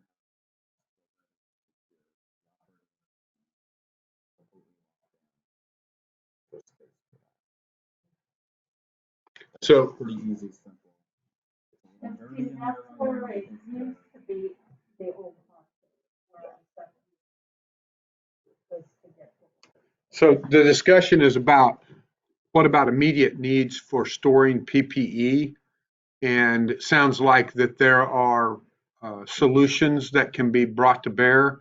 But I want to talk about a related topic that now it's come up multiple times just during this meeting, and it has come up in every meeting that we've had. And that is, should an organization spend money before the state approves it? I know that wasn't brought up directly, but Randy, you alluded to it again, right? And the school districts have told you they're going to, but they're the ones that are liable for those expenses. The county at this point, we're assuming as a task force, Dave and Jonah, has the posture that they won't do that. But if you decide differently, maybe I'm just saying to you as county commissioners, based on the number of times I've heard this come up, you all might want to wrestle with that question. Because if you were to say, for example, look, we need this storage facility built, not suggesting that you would, but if you would, because if you wait, it's going to be October before this is built, then you would say, perhaps, we trust, based on Scott Lloyd's opinion, that this is going to get approved. Randy, execute. We'll take the risk. I mean, as commissioners, you're the ones that would have to make those decisions. So I just want to put that on the table as something that I'm guessing you're going to get encouraged to wrestle with at some point, if I don't say it now. Yeah, right. Okay. Personal protective stockpile. This number was arrived at kind of by using what has happened so far. The cost would have been north of that, but some of it we got at no cost. So we feel like that will come in fairly close to meeting our needs should the next several months mirror the past 3 or 4 months. And I think we have every reason to believe that it will. Any questions about stockpiling personal protective supplies and equipment? I know Tabor College really appreciates it. You know if you need anything. Yeah, it was the number. Yeah, you're welcome. Some of it was some of the stuff that came that we didn't have to pay for. A lot of it was. But then we took the numbers of what the item and what it cost us to replace it. That's how we came up with the number of $70,000. Because what we spent and this is actually for entities within the county. I mean, it's not just for one, it's for whoever. Right. Yeah. For the banks and the If college. they request it, I would think If you that, got it, you got it. yeah. I know we got a lot of stuff and it helped us immensely. It really helped us. Okay, let's move to the nonprofit grant, and I'm gonna ask Anthony to say a bit about just thoughts he's having about how to craft an application process for that. What I'm thinking, and Randy, we may deal with some. Anthony, step up to the mic, my friend. Hey, sorry about that. What I'm saying is we'll probably deal with the nonprofit grants similar to how we deal with the business grants. I could foresee us treating the nursing home slightly different in that aspect. I don't know. I'm really curious to see what their direct aid requests, what that's looked like. I did divide out that number that's on there with how many nonprofits are also listed there, and it comes out to about 13,000 per nonprofit. Some may ask for more, some may ask for less, some may not ask for anything. But I think some type of business application similar to the business grant would be what we would want to do. Would you agree with that, Randy? Yeah, it sounds logical to me. If logic has a place, or So any questions about that particular approach? We're talking about, well, Let me show you some of the, I'm not saying this is an exhaustive list, but I did a little research to just help us keep our minds around what we're talking about. We have some nursing homes, libraries, Prairie View Extension sites, churches, circles. I have a personal heart for that one because I think it does a ton of good. Food banks obviously do hospitals. I thought one was nonprofit, one was for profit. I may be wrong on that. Parents as Teachers, Main Street Ministries, Mennonite Brethren Foundation, Hope Valley Christian School, senior centers, ministerial alliances. So these are some of the things I'm talking about. what was that? That would grow. Some of these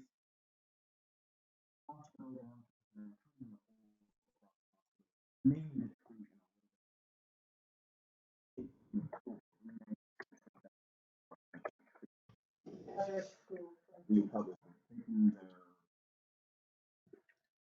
Enrollment, getting an amount per person. Another thing that was brought up, I'm also on the Central Phoenix Community Council. Unaware of yesterday, they're working with Harvey County on their part funding. And I don't know what that looks like. I haven't had time to call it. So there's, depending on what I hear from Angie on that, they may also want to include the Peabody Community Foundation, Gospel, and Hillsborough. They're all heavily funded. The Central Phoenix. Then Marion also has the Marion. And there was, so Anthony was sort of listing some other nonprofits that would be likely candidates. And there are way more than what I have on here. I looked at all the ones. I put the ones that in my mind, okay, it makes some sense that we would try to help these folks. That's just the way I was thinking about. But there are 5 or 10 times the amount that I have up here.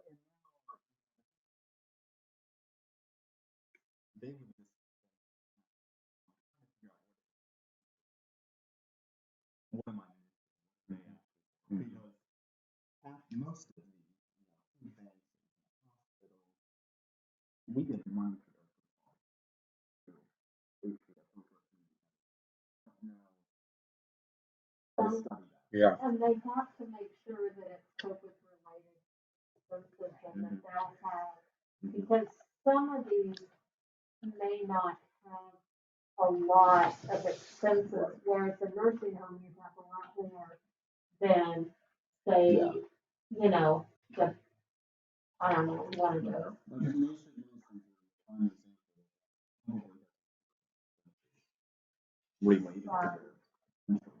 Well, they have, I'm going to ask this question. So let's take Main Street Ministries. And I know they're not the only food bank in the county, but they do have a food bank. And so is it, I don't know, is the following rationale fit with Spark? They have an increased number of people in the county who went without jobs and are going without jobs, meaning they have an increased need for food, what over and above what they would have typically had, meaning it costs more money to get that food. Is that would reasonably be a COVID expense? You can show that you've had this much increase ever since this day. I think it would.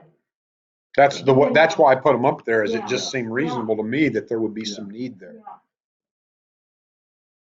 But a lot of the, you know, we're gonna have some Right. related to Like the hand church, sanitizer, yeah, that kind and of the stuff. cleaning supplies, you Yeah. know, the cleaning a little bit.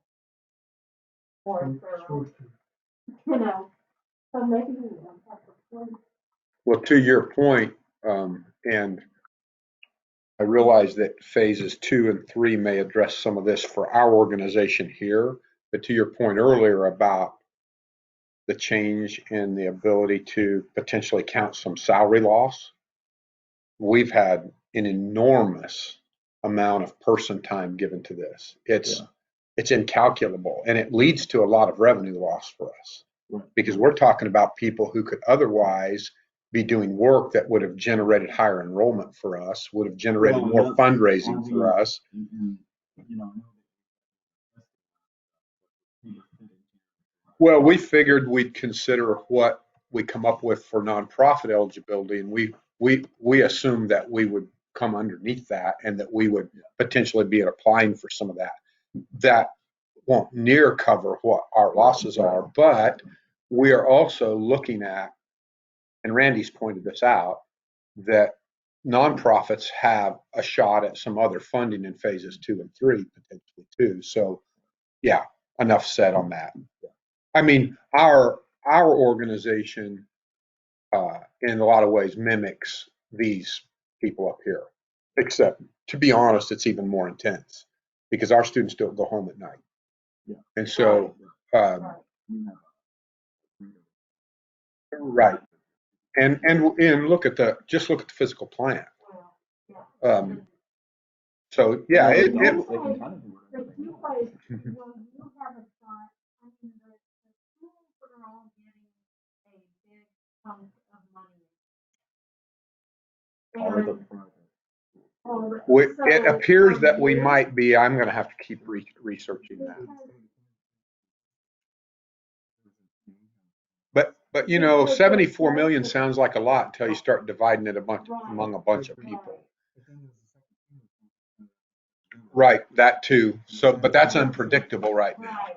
That so just to So there was a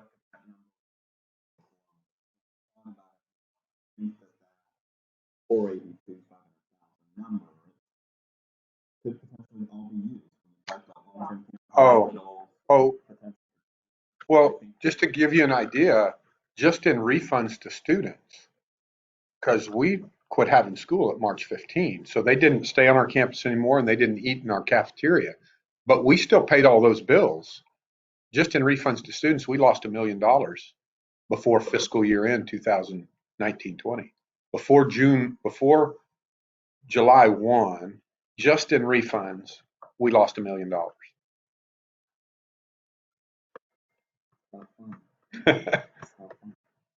Now we have gotten some of that through CARES Act, through about 250,000 we got of that back, and then we took out a loan, which we're hoping will ultimately down the road be forgivable. Or else we wouldn't have gotten, well, we would have had to have borrowed regardless, but we ended up being able to take a CARES Act loan out, and we didn't have to go to a private organization to borrow. And we're trusting that that can be forgiven. If not, we'll have to amortize it.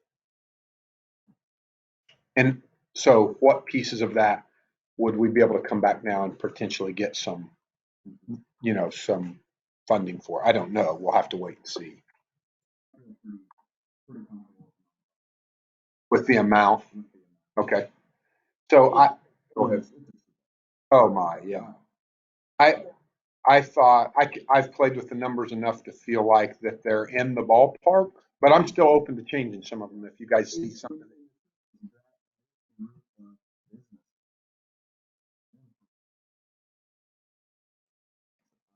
That's true.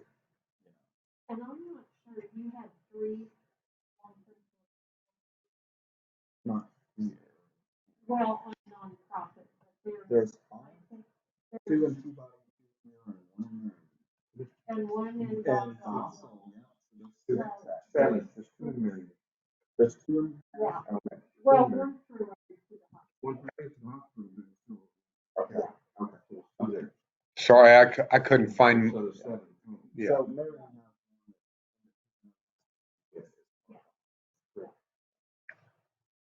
Okay, no worries. So county health department needs, we've talked about that. I know Deidre, as our representative for that group, is comfortable with this and feels it's fair. The city needs, I adjusted that in keeping with what Randy Collett and Anthony said last month. Now, I think we do need to talk about something as it relates to the city needs, and that is this. If we were to divide up the amount of the grants equally per population, then this is what they'd look like. But take a city like, I don't know, let's just say Peabody. It's, so why would they need $15,000 in reimbursement in the next 3 months when they've needed none in the previous 3 months? This is an issue that I struggle with. I want to fair. But the reality is a lot of communities aren't. They don't have, a lot of our expenses are related to things that none of the other cities have. Yeah, those are in Marion, whether it's really police, the pool, parks, A lot bigger operation. a lot bigger operation. Some of ours is going to be probably so that some of us can be more invested in our meetings, changing out water fountains, those are all things that a lot of them, Peabody, I think Peabody can use that. And a lot of them are going to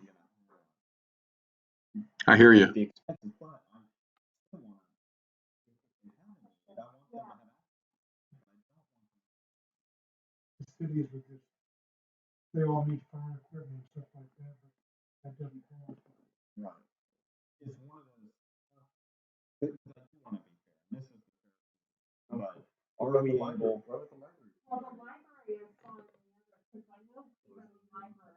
They did submit, they did. How much was it, Well, Christine? they did submit. I just. I think it was a pretty small amount of Yeah, money. it wasn't that much. All of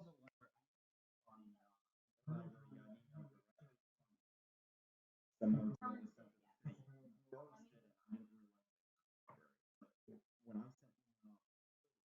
when I mentioned library, we need to talk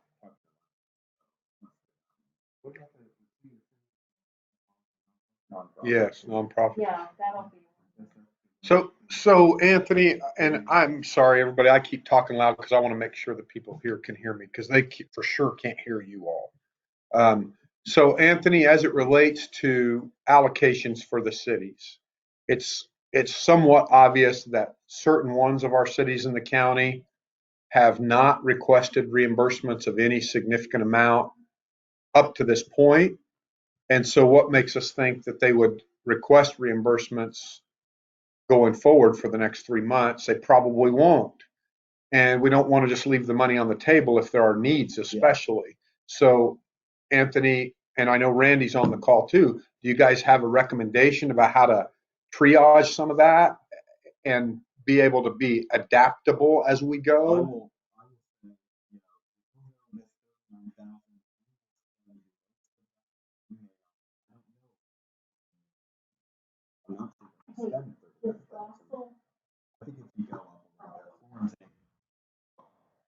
Sorry. And Durham. Burns. There we go.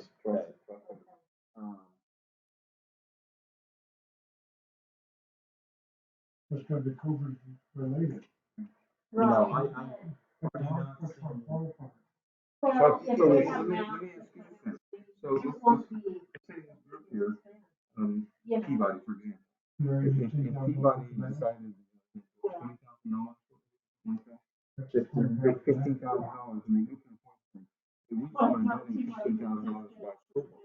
Huh? It's still their purchase, right? Oh, The school, what can they use it for? Yeah. If it's COVID related. I get 50,000. Which that wouldn't be.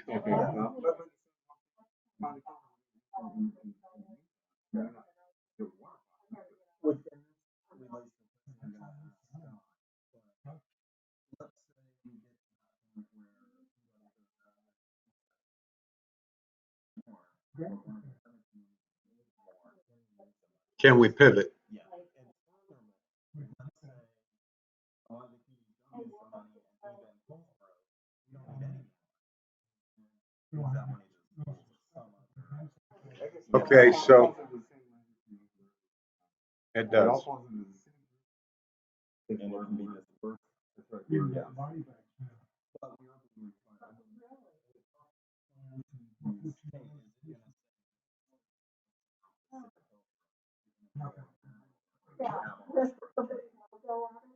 required. Goodbye. So to summarize the discussion again here about city needs, the what I hear is kind of a broad question that we asked earlier, except now we're asking it in just a slightly different context. So if we were to allocate $107,000 to the cities and then divide it up according to their population at $13.04 per person, which is what we have recommended right now on the worksheet, and we get down toward the end and we find out that on the one hand, Ramona doesn't need that money, but on the other hand, Florence needs another couple $1,000s to meet all their needs. Can we just pivot?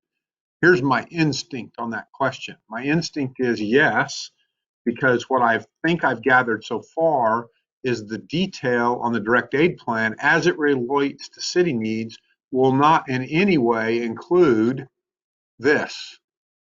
It'll only include this number with perhaps a few details of examples of what that money might be spent for as examples. If I'm right, well, the state wouldn't care because they wouldn't even know. So the question really more as it relates to what Aaron was asking is just a little different in my mind, because I think what Aaron was asking was, let's say that the county health department only is going to spend 100,000. Can we take 30,000 that they didn't spend and move it into the school district relief program? That's a little bit different type of question, I think.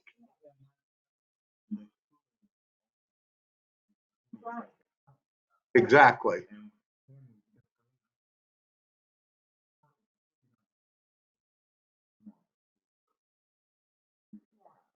So that's a question that if the answer to ends up being Rusty, I wouldn't count on being able to pivot like that across programs, if that's the answer. If the answer is yes, I think you can do that, then we're good. If the answer is no, then I'm going to put our leadership team together here at the college and we're going to come up with a creative way to overcome that. I think I've just watched us do that over and over again. There's ways to design this so that you can move through a loophole on that. Yeah. Yeah.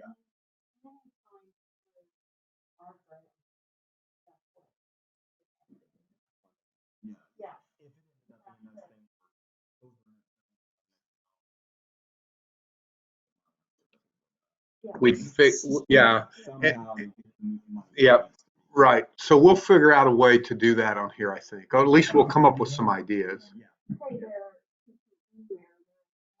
Right.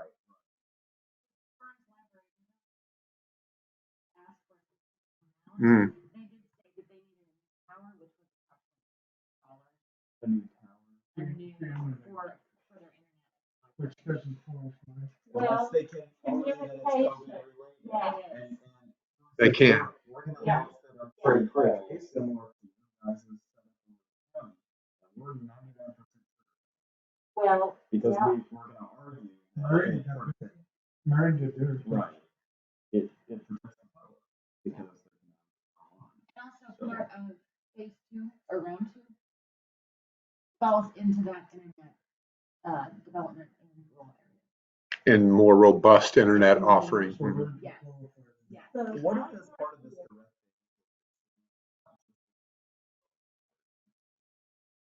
Correct. I mean, I don't see. I mean, just for our library, but some library, it's part of our thing. That's right. They fall underneath you. The reason Dave was mentioning, okay, could something like an internet tower for the Burns Library be approved? And the reason I'm pretty sure it can, the rationale goes something like this. if that school district ends up having to go to online again, there are rural students who do not have internet, but if they go park by the library, they can get Wi-Fi connection for 2 hours and do their homework. It goes something like that. And that actually, I know that happened all across the county, actually. People came into towns and parked in places where they could get internet access to do their homework. Yeah. Well, that is communication during a pandemic is a big, always usually okay. Could that command center be retrofitted with Wi-Fi so that you could take it to places and sit there for 2 hours a day and let people do their homework?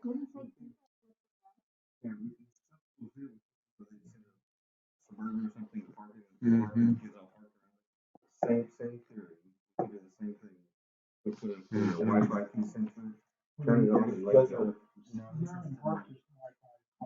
It is. Yeah. What I mean, The park and Marion is Wi-Fi. right.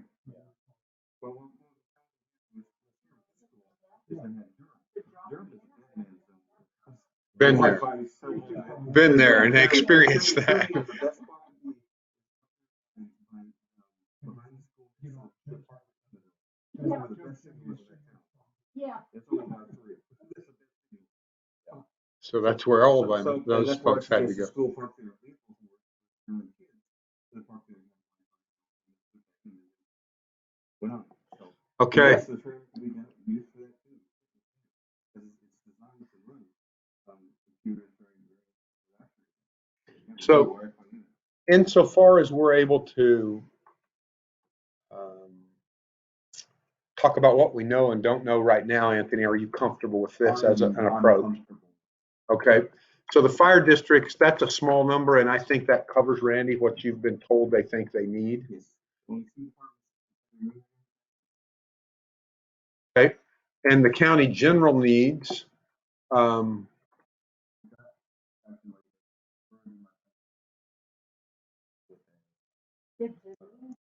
so yeah, Janine actually submitted a direct aid plan, and I think it, Janine, tell me if I'm wrong, but I think it came up to about 177,000. That's correct, but some of that might be picked up in the county health department needs, because we were figuring health nurses in there, so. She's saying she thinks there might, in her mind, there might have been some overlap. Did you include EMS in yours, Janine? No. Oh, ambulance, yes. Yes, she did. She just said yes. Janine, did you include environmental health in yours? Let me pull it up.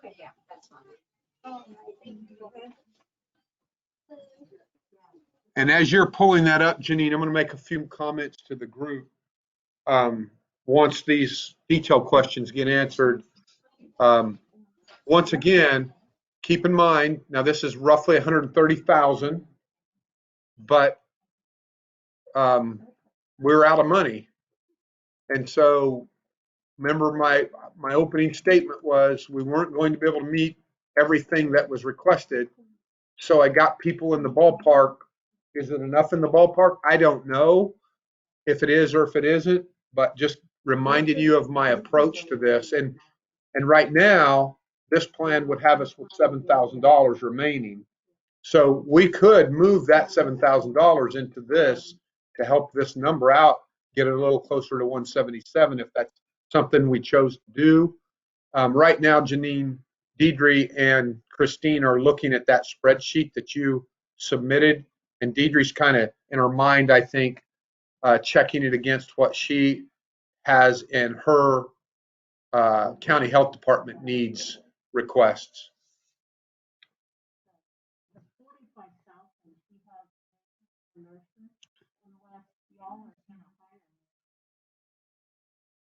You know, I mean, if you want to hire a couple more, but I don't think. So Janine, I think what I hear Deidre saying, and Deidre, as I repeat this, if I'm getting it wrong, correct me, okay? But I think what I hear Deidre saying is the 45,000 for nurses, she already has that sort of thing in her budget for the county health department needs. Or Janine, are you seeing something there that Deidre might not be thinking about?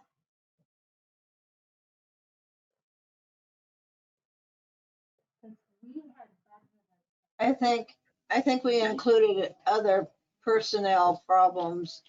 Should we have to cover, a department closed and new people? So we tried to pick up everything we could think of that could happen. Okay. So do you think it's reasonable that because Deidre has that built into her budget that we could take that out of there? Because if we did take that out of there, now the 128,000 puts you right close to what you think you're going to need. I think we can we'll have to live with it. I think that'll Okay. work. Okay. Thanks, Janine.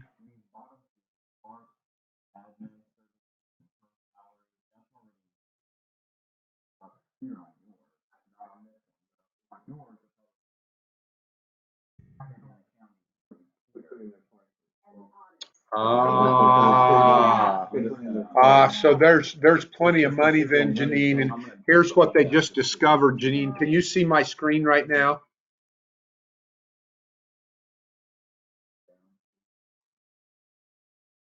Janine, can you see my screen right now? Yes. Okay, so you see where right off the bat, I put the administrative and audit fees in, and it was subtracted from the total allocation to come up with the available for the direct aid plan. Well, in your number here of 128 or of 177, you stuck those audit and administrative fees in as well, which I understand why you did. What it really means is I probably shouldn't have put them here. So if I change that to 0, right, then look what happens across the board is then I could, yeah, that raises her amount because but not by the up to the 177 because it raises everybody's amount. That's correct. Right, right, exactly. So I think you really, probably want to leave your audit fees up there in your area and okay. just, we can. And that means that I think this would be ample money then I for think what that the would county. cover it well. Yeah. And then she gets to start on the next year. Yeah, I hear you.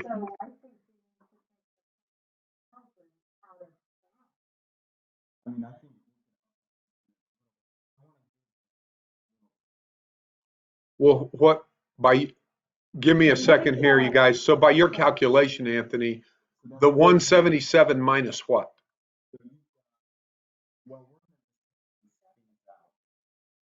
Right.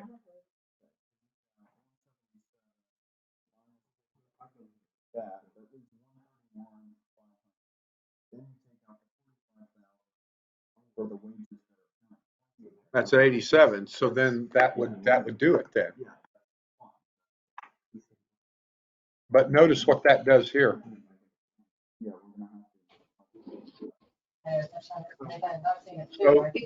So that means, You go can't ahead, take Janine. all those wages out because they aren't only health.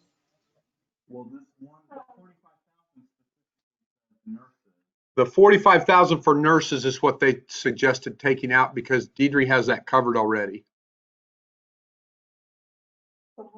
Was it just nurses or was it personnel? There's 2 different ones. Okay, I can't find my spreadsheet, so. Okay, there's 2 different ones, Janine. One's for personnel, we left that. And then the one for nurses we took out because Deidre has that covered. That should work then. So what is your personnel cost cover, Janine? Do you remember?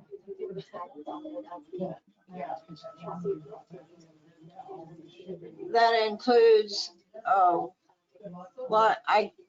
we were taking the number that we had built in for a reimbursement sheet plus anybody else that we, you know, should a jailer be gone and we had to hire a jailer because, you know, I got you.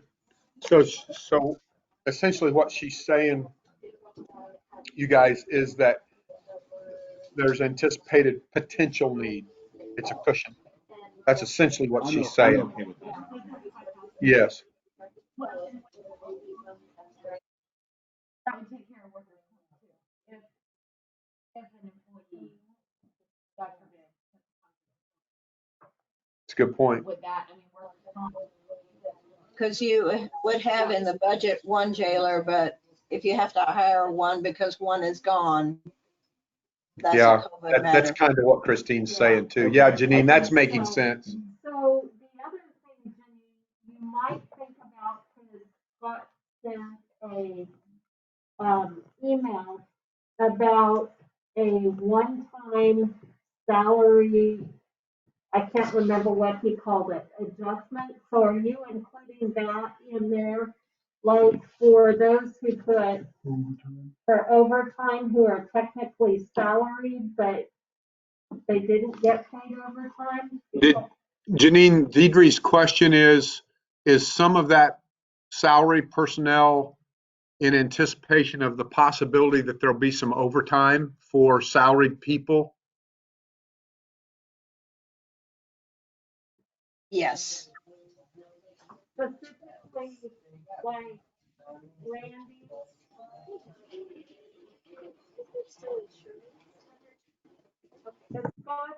Scott's email said Randy and myself, but I've already written for a grant that will take care of my employees and myself. So specifically, Janine, the question is, would Randy Frank be one of those people that you're contemplating for that overtime?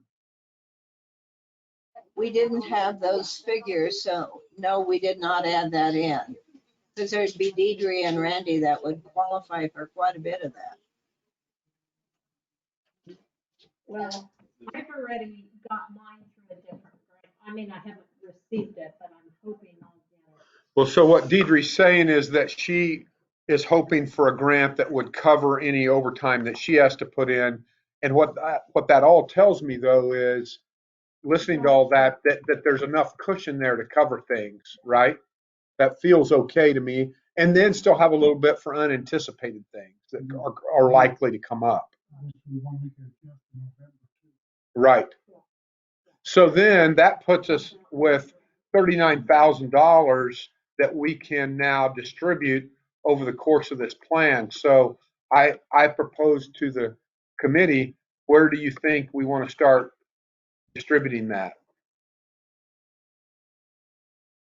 I think the nursing home, maybe, I mean, I just think the long-term care facility need a portion, and I also think the senior center needs to get a little bit. I don't know, do you have any idea what Yeah, that? it's on his. What are we looking for? Look at That an email email should from have me sent long-term yesterday. care. It's a zip. It would have been. It better have worked Give me just a second. When did you send it? yesterday. Because it's not a lot, you know, my first reaction was schools, but, and I know we can even add a little, but, I think, I mean, I don't know. I just have a little concern if we might want to add a little bit more to the isolation thing. I mean, well, Stockpile the or COVID testing and lab and isolation. isolation. Yeah, I think that's, because that's gonna benefit the whole And county. that's good too. You know, that's something that will be countywide, the testing, we're gonna be able to take advantage of. And that, even though we're paying for the test, it's just the wear and tear, it's the, I mean, all the things, the little things that go along with it. It's gonna be a little more laborious than what we all. Yeah. Well, and I do have someone in my line item, but I don't know if Rusty does salary. No. I mean, we need to add more money. Yeah, and also you would need to pay her more. That's paying more. If you go that direction, I don't know how much chances of putting over there, but let's increase the PPE a bit more because we are doing more testing, we're doing more clubs, we're doing more masks and things like that. So for that, so we cover. I'm sorry to interrupt. You sent me that email from your Marion County email, and what would have been the title of the email? LCCS.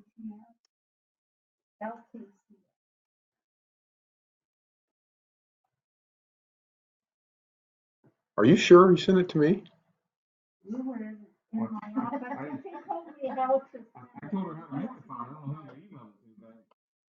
Put the address. I don't know. But that was the intent. Yeah, maybe. That was the intent. I'm sorry, guys, but I don't have it. I'm thinking it was like about. You think it's like 100,000? Oh, no. Between, I would say maybe it's like 50. For all 7 of them? Yeah, Or- for the 5, I just got 5 responding. Okay. And St. Luke hadn't responded. So I would say it's probably close to 50,000. Did you send it to just me, or did you Yeah. send it to Christine as well? I sent it to Marcy. I don't have it. Okay.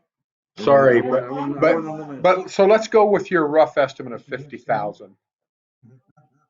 So I was trying to listen and look at the same time. So what I heard people say was that there's 2 areas that, and let's see, how do I get it? There it is.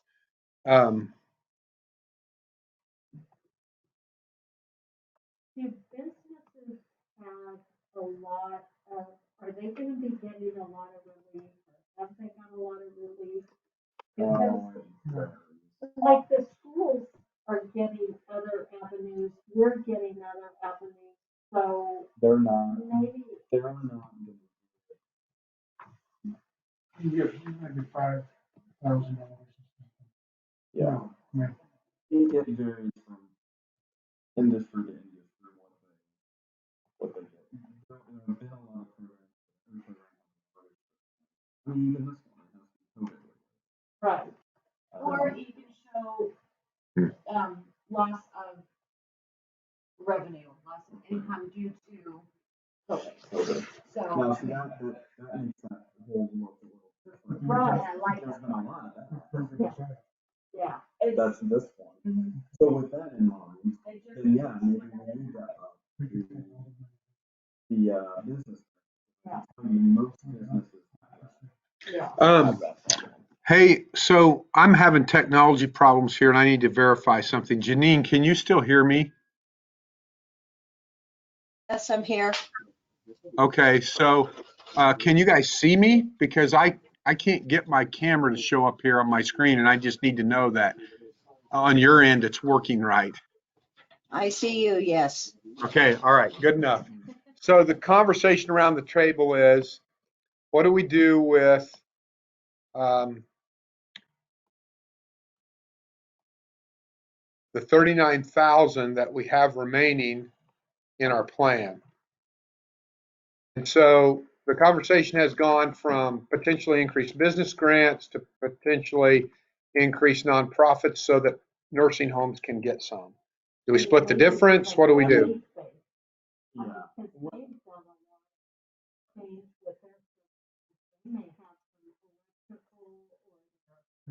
Who? In the nonprofit. Yeah, they would be.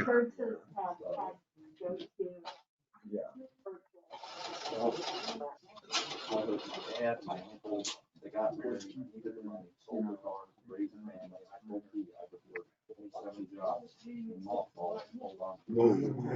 What did I just do? Oh, yeah. All right. There we go.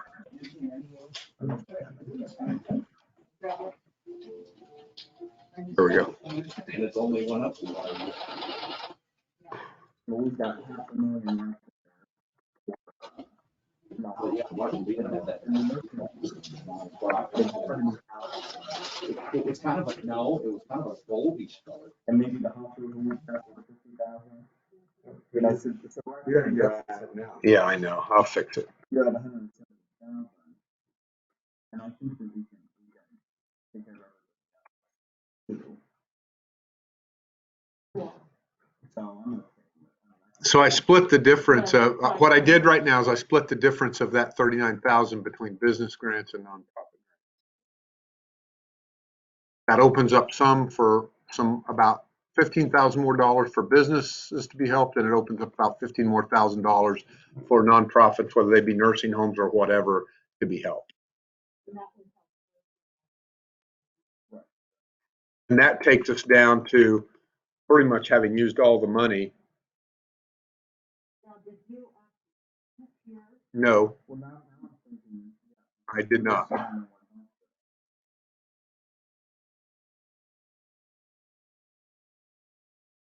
I mean, I did take care of the additional 1,000 tests, 1,000 additional tests. I mean, like isolation, do you need more? It's in there. Everything that we anticipate needing for the hospital physical plant is in there. Okay. And that work's actually happening right now.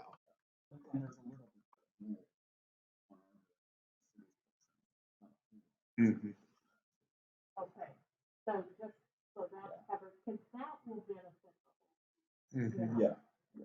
Because right now, if we have quarantine or isolation, someone we have to go to report.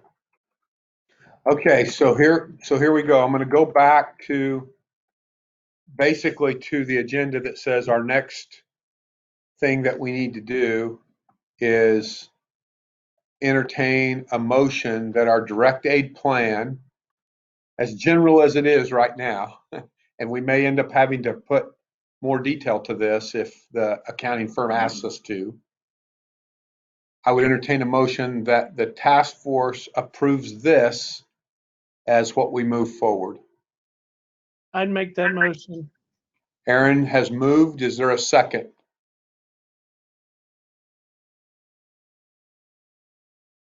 I'll make them. Randy Frank has seconded that motion. Is there any further discussion? Hearing none, I'm going to ask one at a time on the virtual. If you're in favor, Aaron, say aye. Aye. Janine?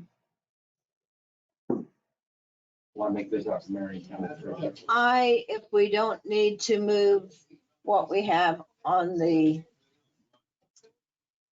reimbursement, because we might have to move some of the city reimbursement into this. Do you understand what I'm saying? Well, I do, but there's no time for that. We're at a deadline. This is either a yes or no. What if the cities can't get their reimbursements if the county hasn't spent the money?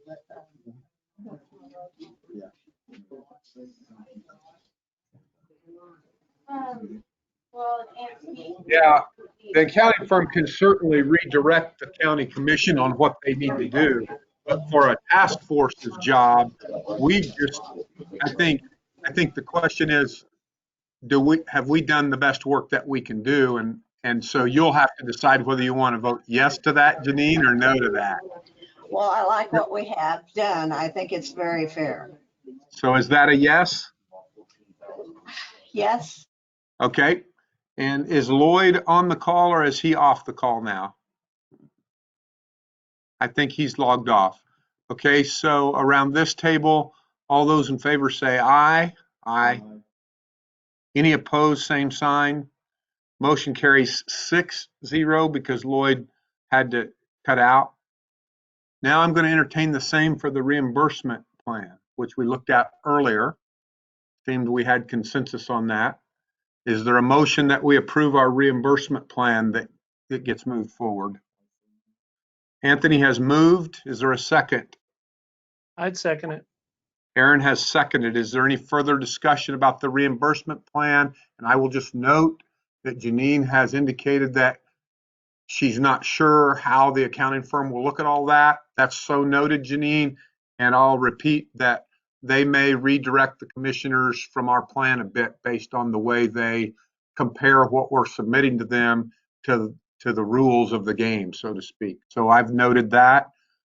Is there any other discussion?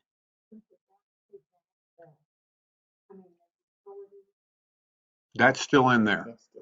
That'll be subject to the scrutiny of the accounting firm.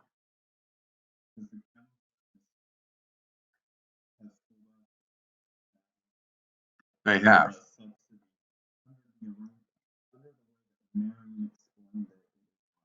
Right, but so they can prove.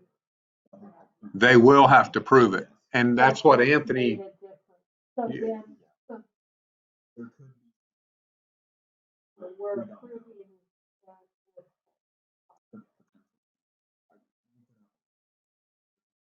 that. but keep in mind, this is a recommendation.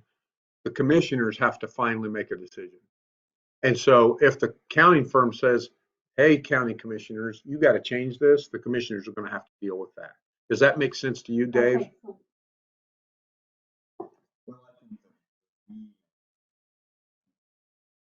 Yeah. Yeah, we'll help. We may have to massage it, but for now, that we've done the best work that we can. Yeah. Okay. But note in this meeting, Anthony communicated with Randy Collett, who was on the call. I don't know if he still is, that there may be documentation that's going to be needed. And Randy says he's already anticipated that and they're preparing for that. Right. So it's been moved and seconded that we move our reimbursement plan forward. I'm going to call the question. Aaron, aye if you approve. Aye. Janine? With your qualification, aye. Okay. Well, there is no qualification on a vote, just so you know. It's either yes or no. So what's your vote? Aye. Yes or no? Aye. Okay, thank you. All those around the table that are on the task force, if you approve, signal by saying aye. Aye. Motion carries 6-0. Very good. Thank you. All right.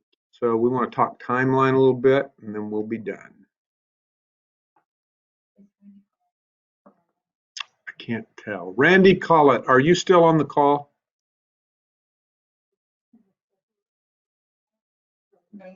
Don't show him. I don't think so.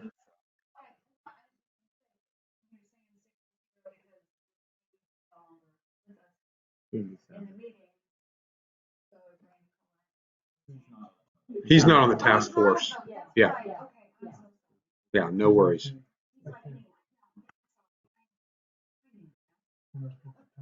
Okay. Okay, so back to our agenda. And this has gone well. It's almost 4:30. And here are our next steps the way I see them. I'll go over them, and then if there's questions, feel free. Our two plans, our reimbursement plan, our direct aid plan, will now go to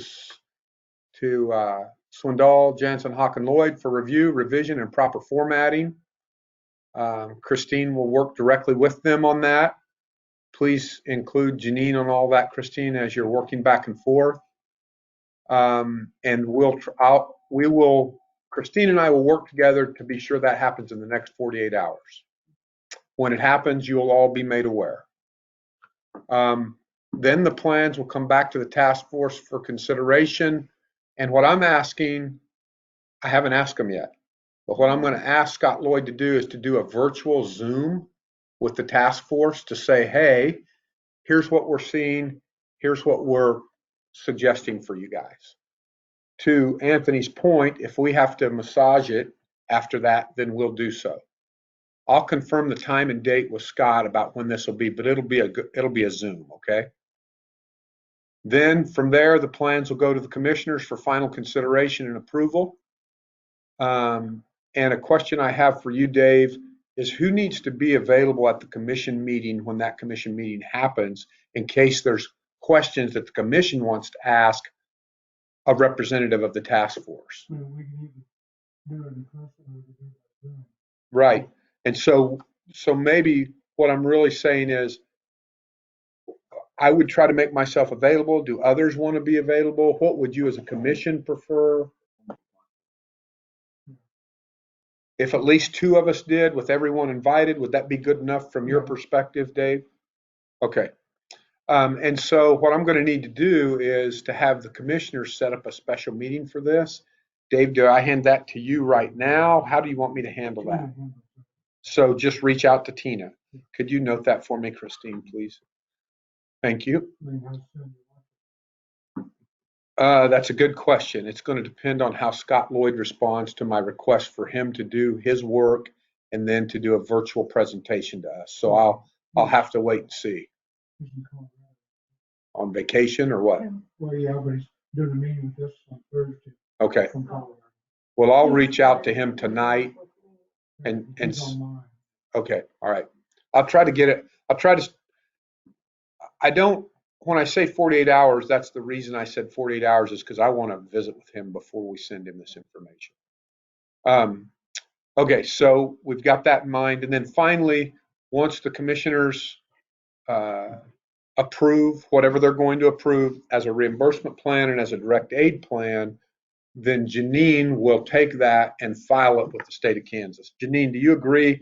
I think we've concluded that you are the one to file that with the state of Kansas. I believe that's part of my duties, yes. Okay, very good. Okay, so that's where we stand. Does anybody have any questions about that timeline? So this all has to get done ASAP. It has to be filed before end of business on August 17th. And Scott, as long as we got Scott what we need to get him by August 7th, he said we can make it happen. And we're clearly going to be able to do that. Now, his team's got a lot of work to do.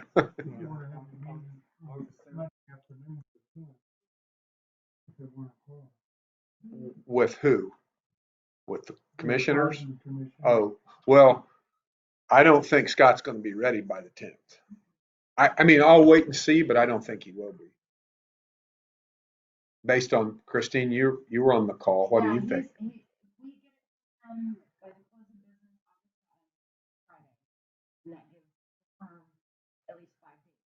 They need at least 5 days.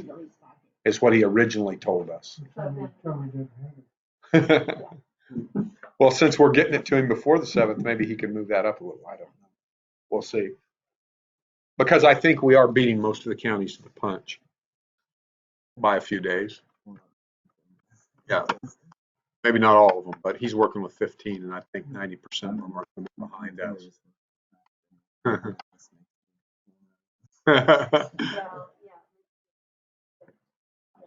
Okay, so let's just briefly talk about a phase 2, or is phase the right word, or is it round 2? Okay.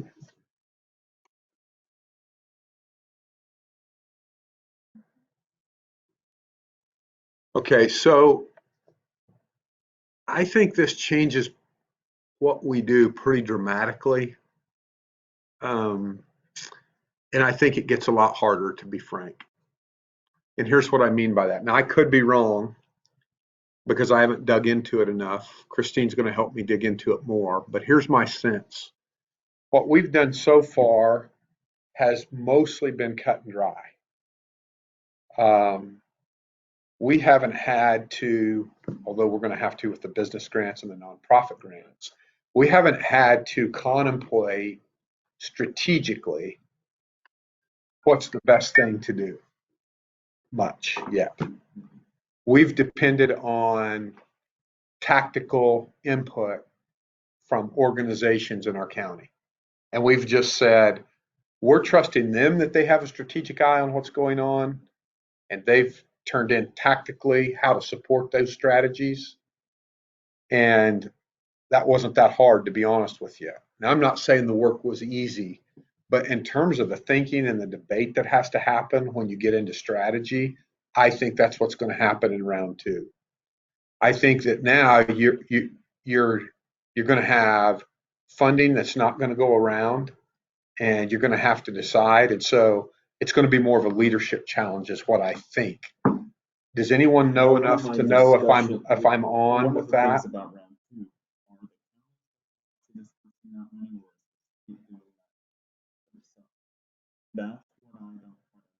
Christine, have you picked up on the answer to that yet? The way I understand it is,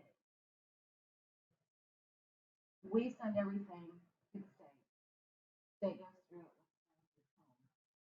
And then they. Ultimately, they decide even in round one. Well, but there's more paperwork that In round two. in round It's going to be more scrutinized.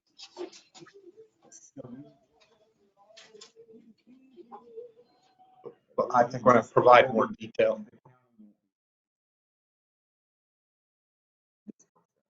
Through the counties, I'm not sure. I actually think it's still through the counties. I mean, that would make sense because Did you think that we ever told you to drop it down across anything with that? Like we just picked it up. Yeah, and we don't have any record of that. No, we don't. I think that's the record, the one that we did that was fine. I have a question. Here, he picked me that. Because that's the purpose for the agreement. We're supposed to be collecting so that they spend it appropriately. Here's the reason I think, I'm assuming this is still an accurate spreadsheet, but here's the reason I think it's still coming through the counties. Give me a minute to get to Marion County on here. Okay, notice allocation.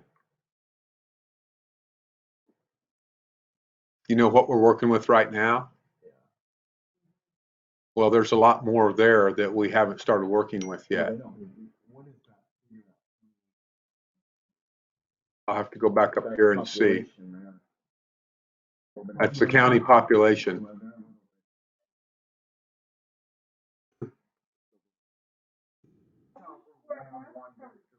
In the beginning, somebody said they had Marion County in the first.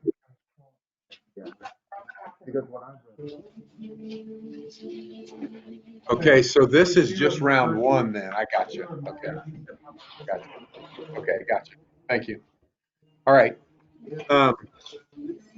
Okay, so I just wanted to open that up. I don't know what that's going to look like. I haven't started thinking about how to schedule meetings. More to come on that. I'd like to get this behind us, take a little bit of a break. For me, that would be to get school started. And then do a little research and then get us going again on round two. Okay? All right, so go ahead, Janine. Okay, are you thinking of the funds that the county has and the next step of what we do, or are you thinking of rounds 2 and 3 of the Sparks funding from the state? That's the latter of what you said is what I had in mind. Okay, I think that's all directed through the state itself. From And not from the state to the county to the entities, but the county makes does the legwork, and then the state makes the decision and transfers the funds. Is that what you're saying? I think the opposite. I don't think the county itself is involved. But Like you don't think the task force has any work to do? I am not sure.